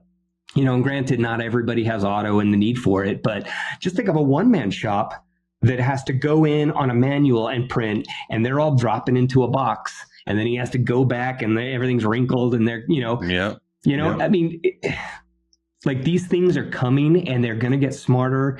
And then 5 days later, they're smarter than they were 5 days, and they're all sharing information. Well, I mean, you got to think about it too. Like, people think of things in dollars up front, like just the sticker price. And it's like, all right, well, at a base of someone, say, offloading a press, it's like, all right, well, if you're going to pay them whatever, it's going to say even if it's just say $40,000 a year, that's $20 an hour, right? So say $40,000 a year, and then you can buy this robot for $40,000 in 1 year. It's paid off. And you know what? It doesn't. And you know, it never calls in sick. It does 2 shifts. Yeah. It literally goes in, plugs itself in at night, and then like makes your coffee in the morning, so it's like ready to go when you walk in the door. It doesn't have a girlfriend or a boyfriend that'd be angry at. It doesn't come to work high. It doesn't call in sick. I mean, it's like literally, it will have a revolution and stab you to death at some point. But I mean, nice, right. You got to say please and thank you to it every once in a while. So, I mean, literally, like, I think the AI revolution is moving so fast, and I think the robotics are coming just as quick. I think in the next 18 months, like, we're going to be seeing things that like blow people's minds. And, it's all expensive at the front, a robot's going to cost a lot at the beginning because you're going to be first to it. But, the early adopters are able to get in and make it work and figure it out. And then you're already so much further ahead when the next version comes out that you already have the mindset and the know-how. And, it's an exciting time. But I feel like that's the difference in the price. Like, if you're the guy who jumps in right away, the benefit the loss you have is that you're spending 2x or whatever it's going to be in 2 to 3 years, but you're paying that price to be the first one, to be the one that people know to go to for those things, because you are already educated so much more than the guy who waits 3 years. Like, you're going to be more of an expert. So you're kind of paying for that badge of I'm an expert in this topic before anybody else. It's scary, dude. Like we were saying, the golden age of, last 12 years of having this whatever is, and I've said this here at the shop a bunch of times, it's like, shit didn't change though. Like, we came to work, we printed on our automatic presses, inks were relatively the same, maybe things tweaked a little bit here and there, but shirts didn't really change. There's new styles here and there, inks were the same. Now it's like every other day there's like, oh, there's this new way to print shirts, and it's like, God damn, dude, like what are we doing? Like, how do we even exist? Like, it's a full-time job just trying to keep up. Right. You have to keep up though too. You can't just sit back, because also even with DTF, like, for the basic people that are ordering shirts for a family reunion or whatever it is, like little Timmy down the street could go online and buy $150 heat press on eBay. he can order DTF from Stalls or wherever, and he can have it in 2 days, and he can make those shirts in his house, in his basement, for little to no entry fee. He could pay off the heat press. He could pay off his computer. He could pay off his label printer with one or two jobs. One order, like it's crazy. And I think that's the disruptor that small shops are getting killed on, because these people in their garage are being able to decorate T-shirts at the level that these shops that have overhead and employees and have to pay insurance and taxes and all this stuff, they're getting killed. But then you also have these bigger shops with 30 presses that, I've heard so many stories in the last like 6 months that they're at 50% capacity.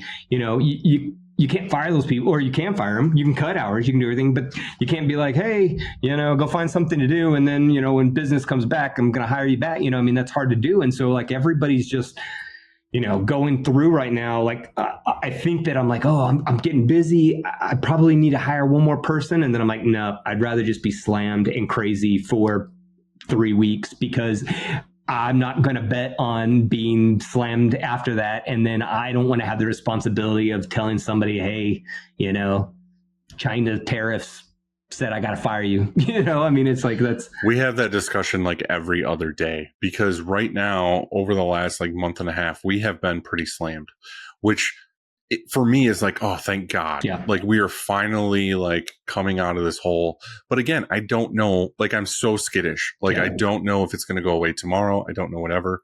But I'm also like financially pulling myself out of the hole that I created from the last year. Like I'm paying back savings accounts. I'm paying back cards. I'm paying back whatever with the stuff that's coming in right now. But we kind of cleaned house a little bit, which with like employees where, they were a little maybe, didn't need them or toxic or whatever. And it was like, okay, let's clean house, have a skeleton crew. That's what we got. Well, now that we're getting busy again, we're like, oh, first instinct is like, oh, we need to hire. Yeah. But again, just like you said, is like, we're also terrified of it because it's like, we have people that are applying that are great people, but they're already working somewhere else. Yeah. And they're like, well, I got to put in my 2 weeks at this job. And instantly I get like anxiety of like, you're responsible for that. I'm responsible for them quitting their current job, coming here, say they work 2 weeks. And then I have to be like, hey, we're only going to work 3 days this week because there's nothing to do. Yeah. They're going to be like, what the fuck did I just get into? Screwed me. Yeah. And then you got to think, hey, they've got kids, they've got a mortgage, they've got car payments. It's terrifying. It's on me. So it's so bad. But I am in a different mindset now, though, too, of like, I think the way to go for me in the future is I'm going to keep pushing. I'm going to keep doing outbound. I'm going to keep getting whatever work I can get in, and I'm going to get us real busy here with what we can hold. And then I'm going to start a network of places to send stuff out to. Yeah. I'm going to make a network of friends that I trust in, the West Coast and the Midwest and the East Coast. And I'm going to just fucking hammer jobs, and I'm going to get them in, and I'm going to be like, well, we're at capacity, or someone wants a job within a turnaround that we can't fit it in. It's going to this printer. It's going to this printer. It's going to this printer. It is where it is. I'm not buying more equipment. Yeah, I'm not fucking hiring more people. I'm using what I got, and I'm sending out the rest. And you don't have to say no to anything. You're not going to make as much on those jobs.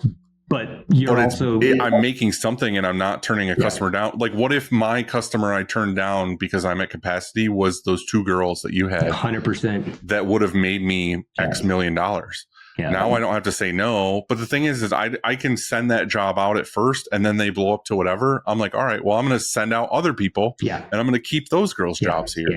Yeah. Like, there's ways to do it now where it's not like, I feel like 10 years ago or 5 years ago, even the mentality is, I'm going to buy a bigger warehouse. I'm going to buy more presses. I'm going to buy a bigger warehouse. Like, what I hate the most as being the guy that I am and going to the show, and it pisses me off. Like, it seriously irks me when the first question you get from some fucking snobby print guy at a trade show is, oh, what's the square footage of your building and how many employees do you have? I instantly am like, we're not friends. Yeah. Like, we won't be friends. You're in a different thing than I am. Yeah. People ask me all the time what my square footage is in my building. I honestly don't know. Like, I've never looked it up. I don't care. I've had this building, and I've moved parts. I've renovated parts. I've done this and this. I've never gone and been like, how big is this room? I don't give a fuck. It doesn't matter. You know what is the most impressive thing to me? Like Mark Coudray said this once to me, and it like instantly was like, oh, that's where my mind is at. Is I feel it's more impressive to find a shop that's doing the same amount of work as me, the same amount of money a year as me, and they have 6 employees. Yeah. Like So I'm like, you are fucking the man. Yeah. If you're the same shop as me and you're doing, say you're doing $4 million or whatever a year, and you're like, I have 34 employees, and I'm like, I'm doing it with 10 employees. Like, I'm like, what the fuck? Why do you have that many people? Yeah. You know what I mean? Like, you could be like, oh, I have 1 million square foot and I have this and this. It's like, are you leasing that? Like, are you paying money? Right. Like, I feel like if I have a smaller shop with less people, but I'm cranking out X amount of dollars and I'm profitable in this way, or all my shit's paid off or whatever, like that's more impressive to me than being like, oh, I have 900 presses and I have 45 million employees. It's like bigger isn't always better. Like those guys, and it's more headaches. They're all bald because their hair fell out. Like it's just like it's a whole thing where it's like, dude, put the dick away. Like I don't care. Like I just want to whatever. Anyway, went on a hard tangent, but yeah, it's just I don't know. I feel like things are changing so frequently that you kind of just need to like rein in your own shit. Really. Yeah. That's what I'm finding. I'm finding that my biggest push for this company now is efficiencies and is systems and processes to not get burned. Like I want to have extra accounts, or I want to have extra avenues to make money that aren't necessarily this one thing, like screen printing in general. I want to be like, all right, well, I have a market that is heavy in healthcare or something that does a lot of embroidery or something. And then I have a market over here that does the comic book shops, and another one over here that does the trades or something, to where when another COVID or another disaster or another thing happens, it's like, all right, cool. Well, I'm in the healthcare market and that's not going anywhere. And I'm in this thing and that's not going anywhere. And I have proven strategies and scripts of this is my outbound strategy and it's working really, really well. And I can get X amount of new clients in this year and I can do this and that. Like that's where my head is at right now, is how do we make this the most efficient with what we have? And I think over the last year, a lot of shops in our kind of middle range shops and stuff, they've kind of been forced, business is down a little bit. So they've had to say, okay, let's clean shop. Let's clean those people that we've needed a reason to get rid of, and so there was, let's start building SOPs. Let's start the lean, and just start really, the gluttonous and the bloat that we've been able to have over the last 12 years, because it's the golden age of just making money and throwing some ink on a shirt and being able to make a ton, like that isn't going to be there anymore. So literally we've got to hunker down. We've got, I've never ever done any sales, and I literally just signed up for the Sales Inc. CRM today, because I'm doing some Sales Inc. with Kevin and doing that. And I'm going to have to go out and sell some t-shirts. I can sell it so easy. Like I can talk screen printing and talk t-shirts, and be charismatic and do that. That's easy to me, but I've never had to do it. So it's me just getting my ducks in a row and going out there and doing it, or getting calls. Or I have one employee that's interested in doing the marketing. So I think he's going to do that in the morning, and then he's going to clean screens in the evening or in the afternoon. And so but that's just something that you have to adapt, and you have to, start thinking differently, because the same thing that worked 2 years ago, that worked 5 years ago, that worked 10 years ago is not working right now. And if you want what a cool thing is that I'm leaning into, and it's new for me. I'm sure it's a whatever, but right now it feels like it's a prime time to do it. Is I've been doing the stuff with Kevin and the whatever for like the last couple of years, and I finally got my team dialed where the outbound stuff that we're doing, the scripts and everything we have is working. We have a method to it. It's just running now. Like it's doing its thing. But what I'm finding, and I've talked about on this podcast a couple times in the last couple episodes, is I'm finding more and more shops are just burnout or done or don't want to whatever. But the thing is, the owner of that place is really good at talking to people. Mhm. They're really good at selling. They still want to have their clients. They still want to whatever.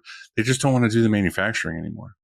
Well, what I'm running into is I'm finding shops that are ready to say, whatever, I'm done, but they still want to sell. Or even back to our discussion before, which is kind of the nice thing for printers, is there was all this wave of, I don't want to say cricket moms, but there was this wave of cricket moms or whatever that got a lot of really good clients, but they're just burnt out on like heat pressing transfers all day long. They're like, I'm spending 99% of my time pressing all these orders. I have a couple new clients that are great clients that now we're printing all their stuff. Yeah. Like they're just sending me all these like, oh, this They you know, built a brewery or customer this base. thing. They have a customer base. They're amazing at selling and they're great at doing what they do. They just don't want to do the manufacturing anymore. So that's the thing is like I'm building out these like, well, I say me, but it's Christina, like building out these like jot forms and stuff for me where I'm making it super easy for these people that didn't know how to communicate with screen printers necessarily. Like they can go in now and put in like, you know, what's the ship date? What do you have the artwork? Where are we blind shipping this to? Like Yeah. drop in the artwork, put in, you know, this style, this whatever, here's the sizes. This is a style. This is whatever. These are the sizes. So when I get this order form from them, it's not like a website order form. It's kind of like this weird broker order form. And I'm making it easy for these people now who used to own a shop or did a little thing or whatever, where they just are sending all their work to me. Like Yeah. I want to be a print shop. I want to sell when I can sell, but now I have this like network now Yeah. of totally capable, smart, knowledgeable on the topic salespeople that aren't an employee. Yeah. Like it's just another customer for me. Yeah. Because I'm giving them this broker price sheet where they're adding their own money on top of it and they're making money and we're giving them a discount, but we're getting orders daily from them. Yeah. Like I would rather give them a discounted rate and have these orders daily. Like I'm making a lot more than on a contract price sheet, but I'm making less than what I would give Joe Schmo who walked through the door. Yeah. But I'm at this happy medium where it's like, dude, I don't have to sell shit. Yeah. Like orders are just coming to me. Well, So I don't know. Like I'm excited about it. Yeah, it's 100%, and that's where a lot of people are like contract printing. Like it's not good. I mean, you're kind of becoming a contract printer for them. Technically that's what it is. Yeah, but I have this middle ground where I'm not printing shirts for 85 cents. I'm printing 100%. shirts for $6. Yeah, 100%, and they're still able to make money on it. Right. It's getting to the point where I've hit up a couple of shops in my town, and I'm like, hey, like I know you're laying off people because they're coming to me asking for jobs. Like I know your screen printing department is shrinking. Why don't you just close it down for a little bit and send that all here? Right. Because the thing is, I can make money at the prices that I'm printing right now. Like I've dialed in the process, so I could go out and take everybody's customers if I wanted to and not charge any upsell on t-shirts. That's the thing is it's not the bottom, but I'm like, hey guys, like you don't have to have the headache of employees and running it and all that stuff like that. Mm-hmm. I love contract printing. It's the 3 C's. I follow the 3 C's, the contract code of conduct. Like I will never, ever go after your customers. And I think that's where a lot of people are scared, especially local contract customers. They're like, I send these big orders and all of a sudden, like they're going to just go in. And I'm like, no, I even have probably once a month, somebody comes into me and sends an email. Hey, I need to get some quote from you. And I'm like I can't. Like you're a customer of my customer, and I honor them because I honor that long-term relationship over this one order. So like there it is. Well, my thing with this is it's not just exactly what you're saying. Is you have a code of conduct. Yeah. Like I'm trying to honor that. I had the discussion today with someone new that's going to be doing this with me, and I'm like, I'm going to be straight up with you. I just don't want to hire another human being. Like, I don't want to have to hire a salesperson and train them and find out that they're not hungry for this and they're not into it. It's not what they bleed and whatever. Like, what I want is I want you to be super successful. Yeah. I want to be like, you're going to get a discounted rate. You're going to be able to do exactly what you're doing now. You're going to make money. You might not make as much money, but you know what? You don't have to spend Friday, Saturday, Sunday heat pressing shit all day long. You can sell more stuff, which you end up making your money back, if not more. and you can spend your time with your family or do this other thing you want to do. All you're doing is you're sitting on a beach with your laptop and you're sending me orders, and I'm getting what I want out of it and you're getting what you want out of it. Like, I don't want to be like this snake oil salesman. I just want them to send me work, and I want to produce awesome work for them. They make money, we make money, we're all happy. Like, what I'm trying to say isn't predatory. It's, I'm benefiting off the fact that they don't want to manufacture anymore, and they're benefiting off the fact that I'm going to give them a good price and a discount, and they're going to still make money, and they don't have to do anything. It's a win-win in my opinion. And I think you going back and you're talking about building networks of actually, you'd mentioned a couple things a couple shows ago, and it started making me think. And I think maybe the next business model or wave or ideal system in the screen printing industry is you have a co-op of printers, and you have one that only does DTF, and you have one that does traditional, you one DS, and one embroidery. 100%. And you literally do that, and you all make money, and because you're all great at one thing, and you don't have to fight over each other, and so maybe that's where it's going to end up going, I'm fully behind that. I think that's what it is. And that's what I'm trying to say is like the old ways of being like, well, I have a couple customers now that are into glassware. I'm just going to invest in all this like glassware or whatever. And it's like, nah, dude, find a fucking good network of people that make that and just send it to them. Like, make your $1 or $2 on it and send it to somebody who's going to be great at it. Why are you trying to hire 4 more people? Why are you trying to blow up your building? Why are you trying to add this and this? It's like the headaches of learning and trying just to be really good at the one thing, and then send it out to someone else that's really good at that one thing. And then we don't end up with 30,000 shops that all have a catalog of everything they can do. And in all honesty, they kind of suck at most of it. They might have been an embroidery guy who got into screen printing, who got into signage, who got into this. And it's like, I love you, but there's no way you are an expert at all of those things. Like, you might be good, but you're not great at all of those things. It's like, why can't we be 30,000 print shops? But it's really, this guy's the digital squeegee guy, and this guy's the sim process guy, and this guy's the whatever. And then it's like, cool. Anytime I get a job that's a specific thing that I can't do, I send it out. And then nobody has to go under because we're not overextending ourselves. Like, every shop could be sustainable and could be profitable. And it doesn't have to be the race to the bottom, because I'm not competing with everybody on the same shit. You know what I mean? That 30,000 number might turn into 8,000 people that do what I do. And it's like, okay, 8,000 people out of the whole world, or the United States even. Okay, there's plenty of work for 8,000 people, not 30,000 people. And it's like, we can raise our prices. We can work harder or 100%. Not work harder. We can be profitable and happy. I hear about these people back in the 80s when they were printing, and they were like these 5,000 shirt orders, and they were like contract printing for like $4 a shirt or something like that. And I'm like, oh my gosh, like, like they used to be, such good business in doing it. And then, technology hits, and, I think the small automatic presses started it.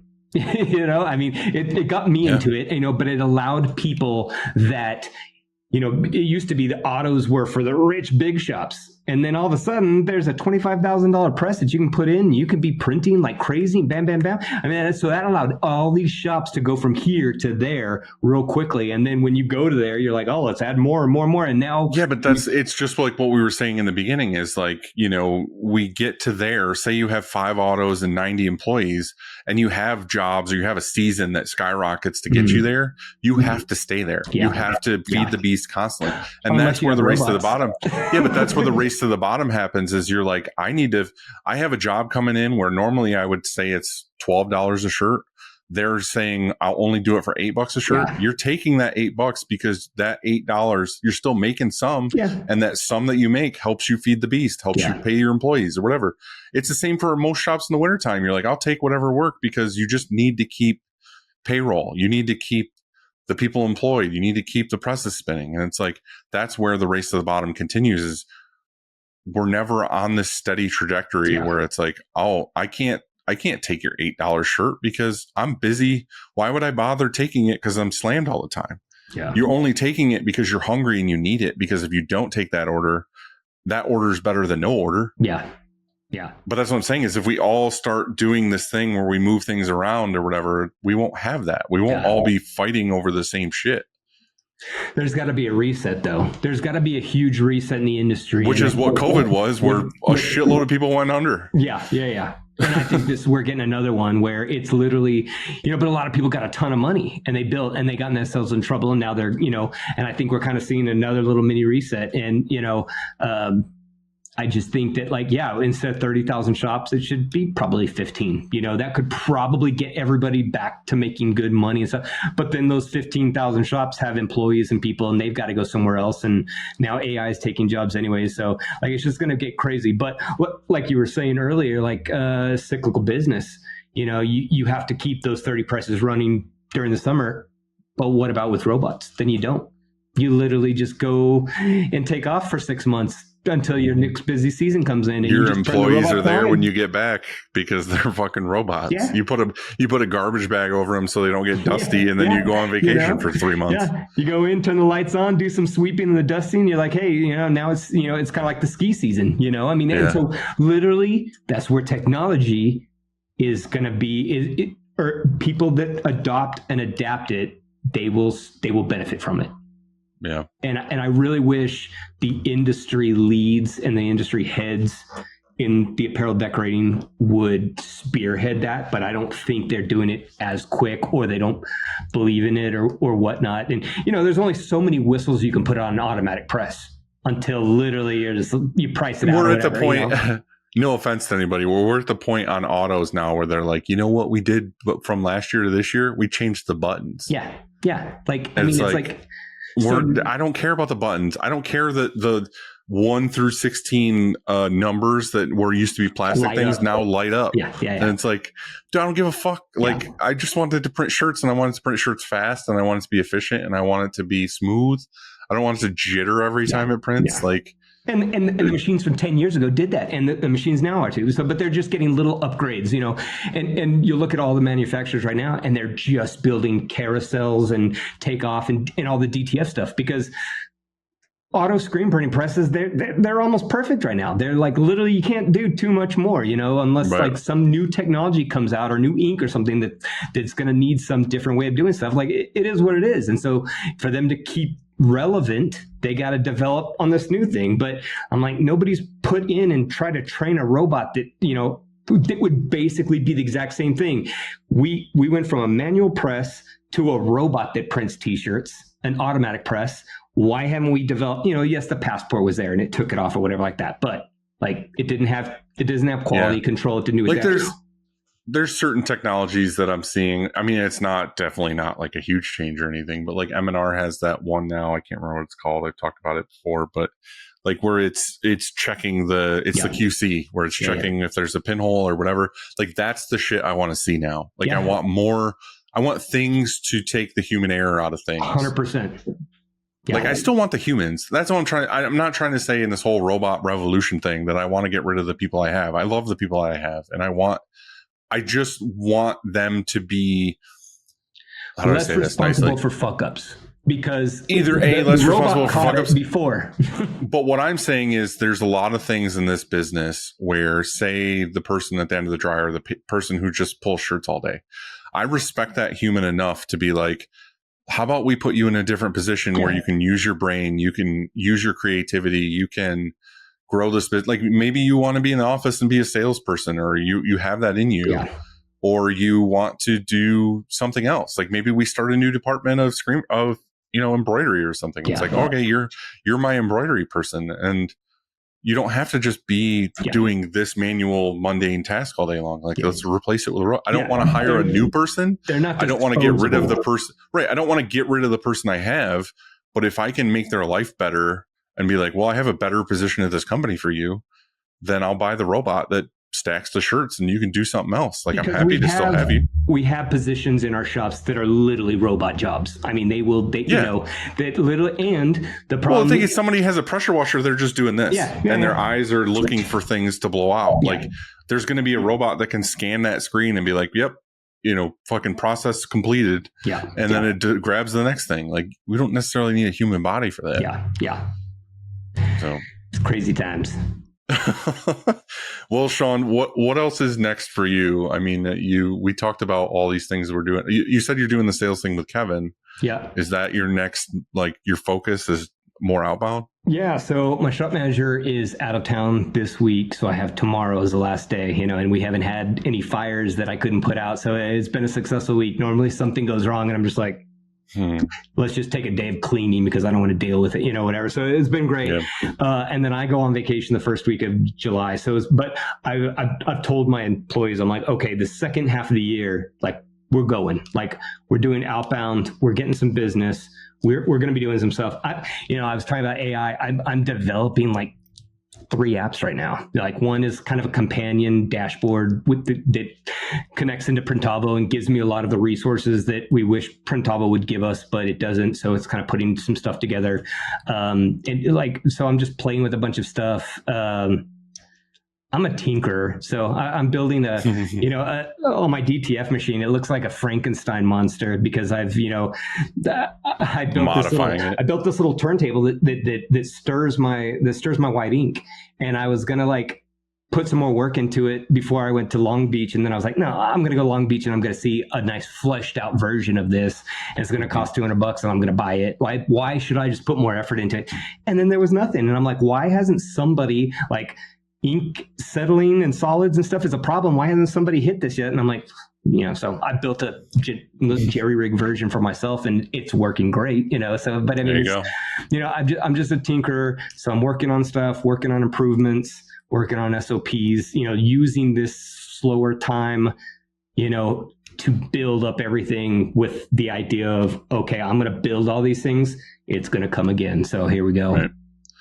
In that vein, we're at the part of the show where I want to ask you, do you have any shop hacks or anything you can share that you have learned that are in your daily routines that maybe only you guys have, or it's just a good, good thing that other people should know? We've got, we integrated the Kanban system. If you know what Kanban is? Yeah, Kanban, the cards. Yeah. So yeah, I was constantly, we're out of this color ink, we're out of paper towels, we're out of tape, and I'm like, guys, like, if you open up the last case of 24 rolls, let's order more, the problem is there should never be one case of anything. There should be 2 cases of everything. So literally we integrate the Kanban and that solved the problem, because literally when the last case is there or the one before, we literally have it there and they stick it in, the light turns on, and every 2 or 3 days my manager gets the stuff and orders it up and it's done. So that was huge, and I tried to get into the lean, where you're just knocking off 2 seconds and stuff. And so we constantly try to be able to do that. And I think everybody should try to adopt the Kanban system. And also with lean, you can get super in the fucking weeds with it. Like you can go to where, and again, I'm not trying to knock on anybody, but to me, the whole like cutting shit out of foam and putting like all your scissors here and your markers here and your whatever, like I get it. It looks cool, but like, is it necessary? But I do like the idea of lean. Who did I just see that was talking about it? Oh, they were talking about it at the Apparelist thing, where it was basically like Jeffrey Paul was talking about it, where he was like, he had a glass of water on one side of the stage and he was talking on the other side of the stage, and like 7 times during his speech he walked while he was talking back to get the glass and then walking back, and he was like, why wouldn't I just move the glass over here so I can turn, grab the glass and drink? Like, how many times do you do that in your shop? You might not think about it. When you're moving things, you're adding new equipment, you're like, oh, well, this fits here. This is a good department for this. But so say on this side of my shop, I might have a folding bagging unit, whatever, but I have to, when I run out of bags, I got to go to the other room and the other side of the shop to grab more bags and then walk them back over here. Yeah. It's like, well, why don't you build shoveling units above the bagger where the bags are there so that you're not taking X amount of steps or you're wasting X amount of seconds, because he's like, yeah, in a day, once you figure out what your seconds are and you're spending, half a penny a second, by the end of the day, you might be like, well, I would have saved, 50 cents or $1 or whatever, just doing that task. Yeah. That's not counting every other employee, all the tasks they're doing.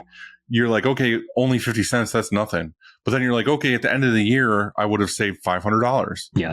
And it's like $500 for one person for one task per year adds up to that person does 35 tasks a day.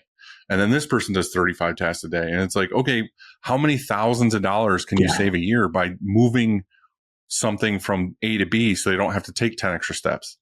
And I think that's where I'm like, implement it. I think a lot of that takes, I've had people come in that are printers that have been to all the shops, and I'm like, come into my shop, watch everything for a day, tell me what I can improve. Because it takes somebody else coming in and being like, well, I saw this, and it's like to the people in the shop, they may not notice at all, but a fresh eye seeing your processes and stuff. And if they have the mindset of being like, hey, I'm just trying here to cut down 5 seconds from a task, a fresh set of eyes looking into a shop that's seen some other shop do something wonderful, can make the world of difference. Well, there was one I saw the other day, and my shop's guilty of it to a degree, of like, there's, everybody kind of has those like stainless steel tables near each press where it's like, okay, this is where I put squeegees, flood bars, ink cups, whatever, or tape, for example.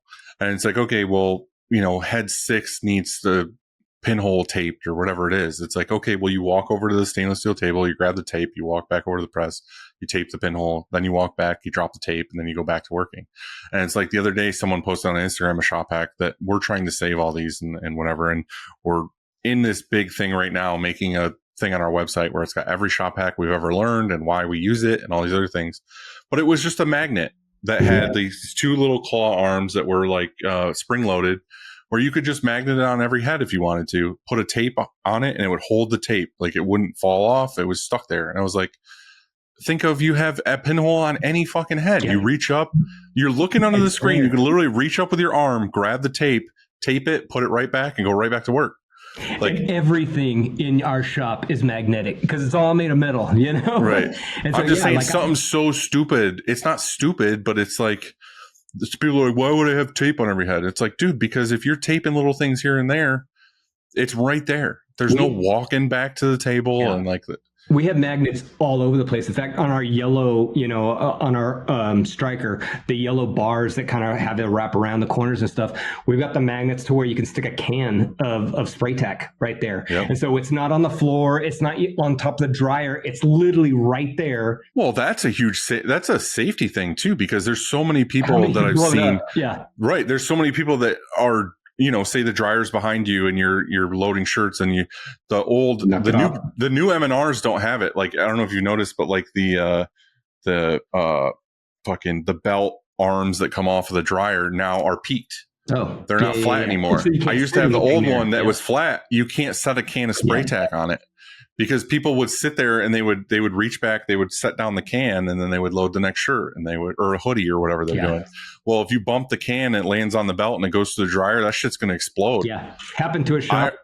I know exactly. Our old dryer, it happened to. It didn't happen at this shop, but it happened at the shop before. He said he accidentally threw a can. That's why part of my dryer was domed on top. He's like, well, can fucking exploded, and it went poof. Yeah. It like mushroomed out the top of the dryer. It's like, dude. And I've heard of shops too where employees get pissed and leave, like quit, and they just fucking rifle a can in the dryer and leave. And it's like, you just set off a bomb in a shop. Yeah. So those magnetic holders from Harbor Freight or whatever are perfect, because you can put it on the side of the dryer or the side of the press where there's no way that can is falling into the dryer. Like, it's a no-brainer. So it's whatever. All right, next question. Greatest shop fail. Oh man. Almost died. Did you know this? I do know this. Okay. I didn't know if we can talk about it. That's why I didn't bring it up. It happened during the Rich Hoffman era, and he was like, no, don't talk about it. But I think M&R is like the things have been changed and all this stuff. But yeah. Okay, I would love to talk about it. I just didn't want to touch it if you were like, I signed things, I can't say anything. No, it wasn't anything like that. All right, No, then tell the story for sure. I went from an air run sportsman where you could literally stop the pallets with your hand and stuff. I mean, and got super complacent where I would just duck under the yellow cords, fix my thing, duck back under, you know. I never ever got pinched by it, but I wasn't concerned if it was because my body would be able to stop it because it didn't have the power. Yeah. Then I moved to my gauntlet that has that big Toshiba motor. And within, I don't know, it was probably about 8 months of having that, I still was being very negligent. And I dipped under that yellow, did something, and I think I was turning around and somehow my elbow activated the servo, and it literally pinched me. I literally I had a square shaped cut in my side from the screen clamp. You know, it's shaped like a square. It literally was there, and I kind of wedged myself out and went to the ground. Had the wind knocked out of me. And my employee came over. They're like, "Oh, you all right?" And I was like, "Yeah, I got the wind knocked out." And then they saw this big gash like from my side, and they're like, "Yeah." So got to the ER. They thought I was a knife victim, but it didn't hurt. It was like it was just on my like side fat pad. They're like, if it was 2 inches down, it would have got your hip bone. 2 inches left, it would have like hit your spine. You know, they're like, you literally got just gored in the best place that your body could take it, you know? So it didn't hurt. It didn't even bleed that much. It was weird. But then they took me to CT scans and all this stuff like that. And then literally I was like, something's wrong. And they're like, yeah, you're going to be in surgery in 5 minutes because you're bleeding internally and your organs are dying. I was like, oh, okay. You know, so they're like getting me all ready. So like the last like 5 seconds before they're like, the guy's pushing the meds to make me fall asleep. He's like, oh yeah. And by the way, you know, by the looks of it, there's like a 50-50 chance you're going to have a colostomy bag the rest of your life. You know, yeah, good night. You know, and I'm like, oh, you know. My wife said literally I woke up and I was like, what's going on? You know, and the doctor was like, no, you're good. You may be on some medicine to kind of regulate digestion for the rest of your life, but we got everything kind of connected back and sewn together and all this stuff. But yeah, I mean, it was literally, it forced me to be off press, which was, you know, the best thing that could have ever happened to me because it allowed me to work on the business versus in the business. I had planned on doing that. That was in October. I planned on doing that the spring of the next year, but you know, the good Lord, you know, had different plans, so kind of fast forwarded that plan. But yeah, I mean, I was out, and literally, you know, they said you're so lucky that, you know, you lived through that and stuff. And M&R was wonderful. You know, I think it was my 100% negligence on it, but Rich was such a great man. He was a great leader of that company and stuff like that. Yeah, and you know, he literally had my rep down, Ryan Barger. He was great. And they literally shipped a new head and because literally you know how the M&R is built. They're built like tank. Like I bent the arms with a screen and my body like belt, you know, and so it was. But they got it fixed and everything, and I was like, "Hey, I'll be the dumb poster child for you. That's going to be like in the, you know, the manuals. That's like, don't do this." And he was like, no, "We're good." Like, well, you don't necessarily want to advertise that your machine almost 100%. Cut you in half. And I think they said that was kind of the last straw because a lot of things have been happening in other countries, you know, of like South Americans like getting their heads popped off and stuff like that. But they were like, yeah, and so I think that now, you know, the motors, you know, they've got a system to where if it's got a resistance, on the ramp up, if it feels resistance, it stops and stuff like that. Which, hey, if it takes a bonehead like me to cause an industry safety thing, what would you say? What would you say to someone, especially like me or whatever, where it's like, I am very much for like, make sure you fucking cut this, like, do not walk in the press unless you are cutting the safety line or hitting the red, you know, switch. But I'm 100% guilty for we removed the safety bars, like the ones on the ground that they screw in. Yeah, and you get your hip knocked out of them because, you know, if you're not careful. Because, well, the thing is, those things like rip sleeves off. They fucking get in the way. People just lean on them anyway. They use it as a thing to like lean against when they're tired on press. It's like, I'm not gonna lie. Like the very first thing we did with all of our presses after our first one, the fucking tech would leave. We would unscrew them and just take them and fucking put them on a rack somewhere. We're like, I don't want this shit that here. too, but we have everything in place now. And literally, on the first day, I meet the new employee. We're going over stuff. I show them the pictures of my gory back and like the. Well, you have that fucking but I think scared straight story. In your shop hack, there probably needs to be a page, and there's enough pictures on the net of people getting totally gored by these machines. But maybe there needs to be a page that literally is like, okay, it wasn't just this one bonehead from Lubbock, Texas. This can happen. You're not thinking, people don't think T-shirt printers are industrial equipment, and so therefore they can't hurt you. Now, this stuff is made heavy. It does a job. Yeah. And it doesn't care if your squishy body's in the middle of it. Like, it is what it is. So, yeah. Well, definitely for anyone listening, make sure you do every safety precaution before, even if it's like something stupid of like, oh, I can crawl under this real quick while it indexes 100%. And like duck enough. It's like, nah, dude, just don't do it. Just don't. Like, it takes 2 seconds to stop it, hit the red switch, cut the safety line, do what you got to do. It's not worth it. It's not worth the 2 seconds that you think you're going to save by whatever. I mean, Sean almost died. So I fully knew. I talked about you and that story in Nashville. Yeah. Someone was asking about, I can't remember how it came up. And I was like, yeah, Sean Kirkpatrick, like fucking got impaled. And it was funny because someone was there, an M&R guy. And I was like, someone asked, and I was like, they asked the M&R guy, and they're like, I can't remember. And I was like, it was Sean. Like it was Sean who got fucking.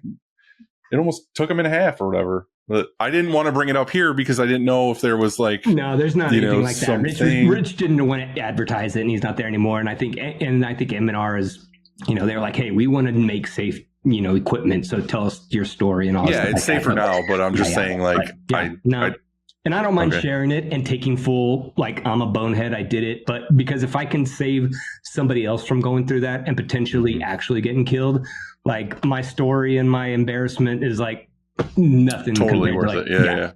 Yeah, for sure. I'm not embarrassed about it anymore. It's been literally this fall. It's a fucking sweet story, to be honest. Like, if I'm just saying, as like a career print shop owner, like, I don't got tattoos. I got something worse. you have something that in a bar at a trade show always gets you a free 100%. Drink. Oh yeah, the stories is everyone's. You have that like pirate story of like, I got, remember the time I almost died? Yeah, I don't have that. The only thing that's ever happened to me, I got my hand kind of crushed once, which wasn't a huge deal. It just hurt. Between a pallet and a screen. A pallet and a screen. And then I had a really nice button-up shirt that I really liked a lot, and we were doing sleeves one day, and we had sleeve pallets on, and my gut stuck out just enough where the pallet grabbed the button on my shirt and just went like a movie, like took every button off. Like literally, they didn't just rip; they popped off like every one. It was like pop, pop, pop, pop, pop, like took every single one. And then I was just standing there 1 second later, like shirt buttoned up, like I do the button up top collar and everything. The next second, it was like I was like on the beach with like in the wind. Yeah, I can rip my shirt wide open. That's my two. Getting hit by I've been hip checked before too. I think every printer has been hip checked, but that's just like a rite of passage. But that's not as big of a deal. All right, I'm gonna do a couple quick takes and I'm gonna let you go back to work. Yeah. What shirt has your shop printed that you are the most proud of? I can't talk about it. That's what sucks about being a contract printer. I mean, I've just use a fake name. I did say Carrie Underwood, and that was a long time ago in the beginning. And apparently, she's one of the hardest. She looks at her shirts and she's just like, and it was this one shirt and it was her face. And like, you would not be able to print it with plastisol. Like it was her blush and all maybe Andy Anderson, but that would be the only person.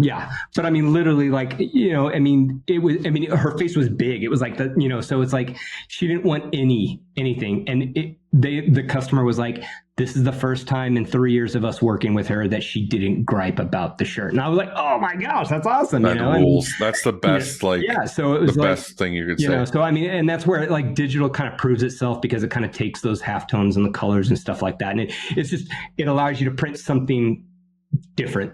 Not better, not worse, just different for what it is and stuff. So we've done some really, really, really cool stuff, and I always look at it, and I get to look at it. But do you not? We have a few of those too, where it was for another client, not necessarily a contract order.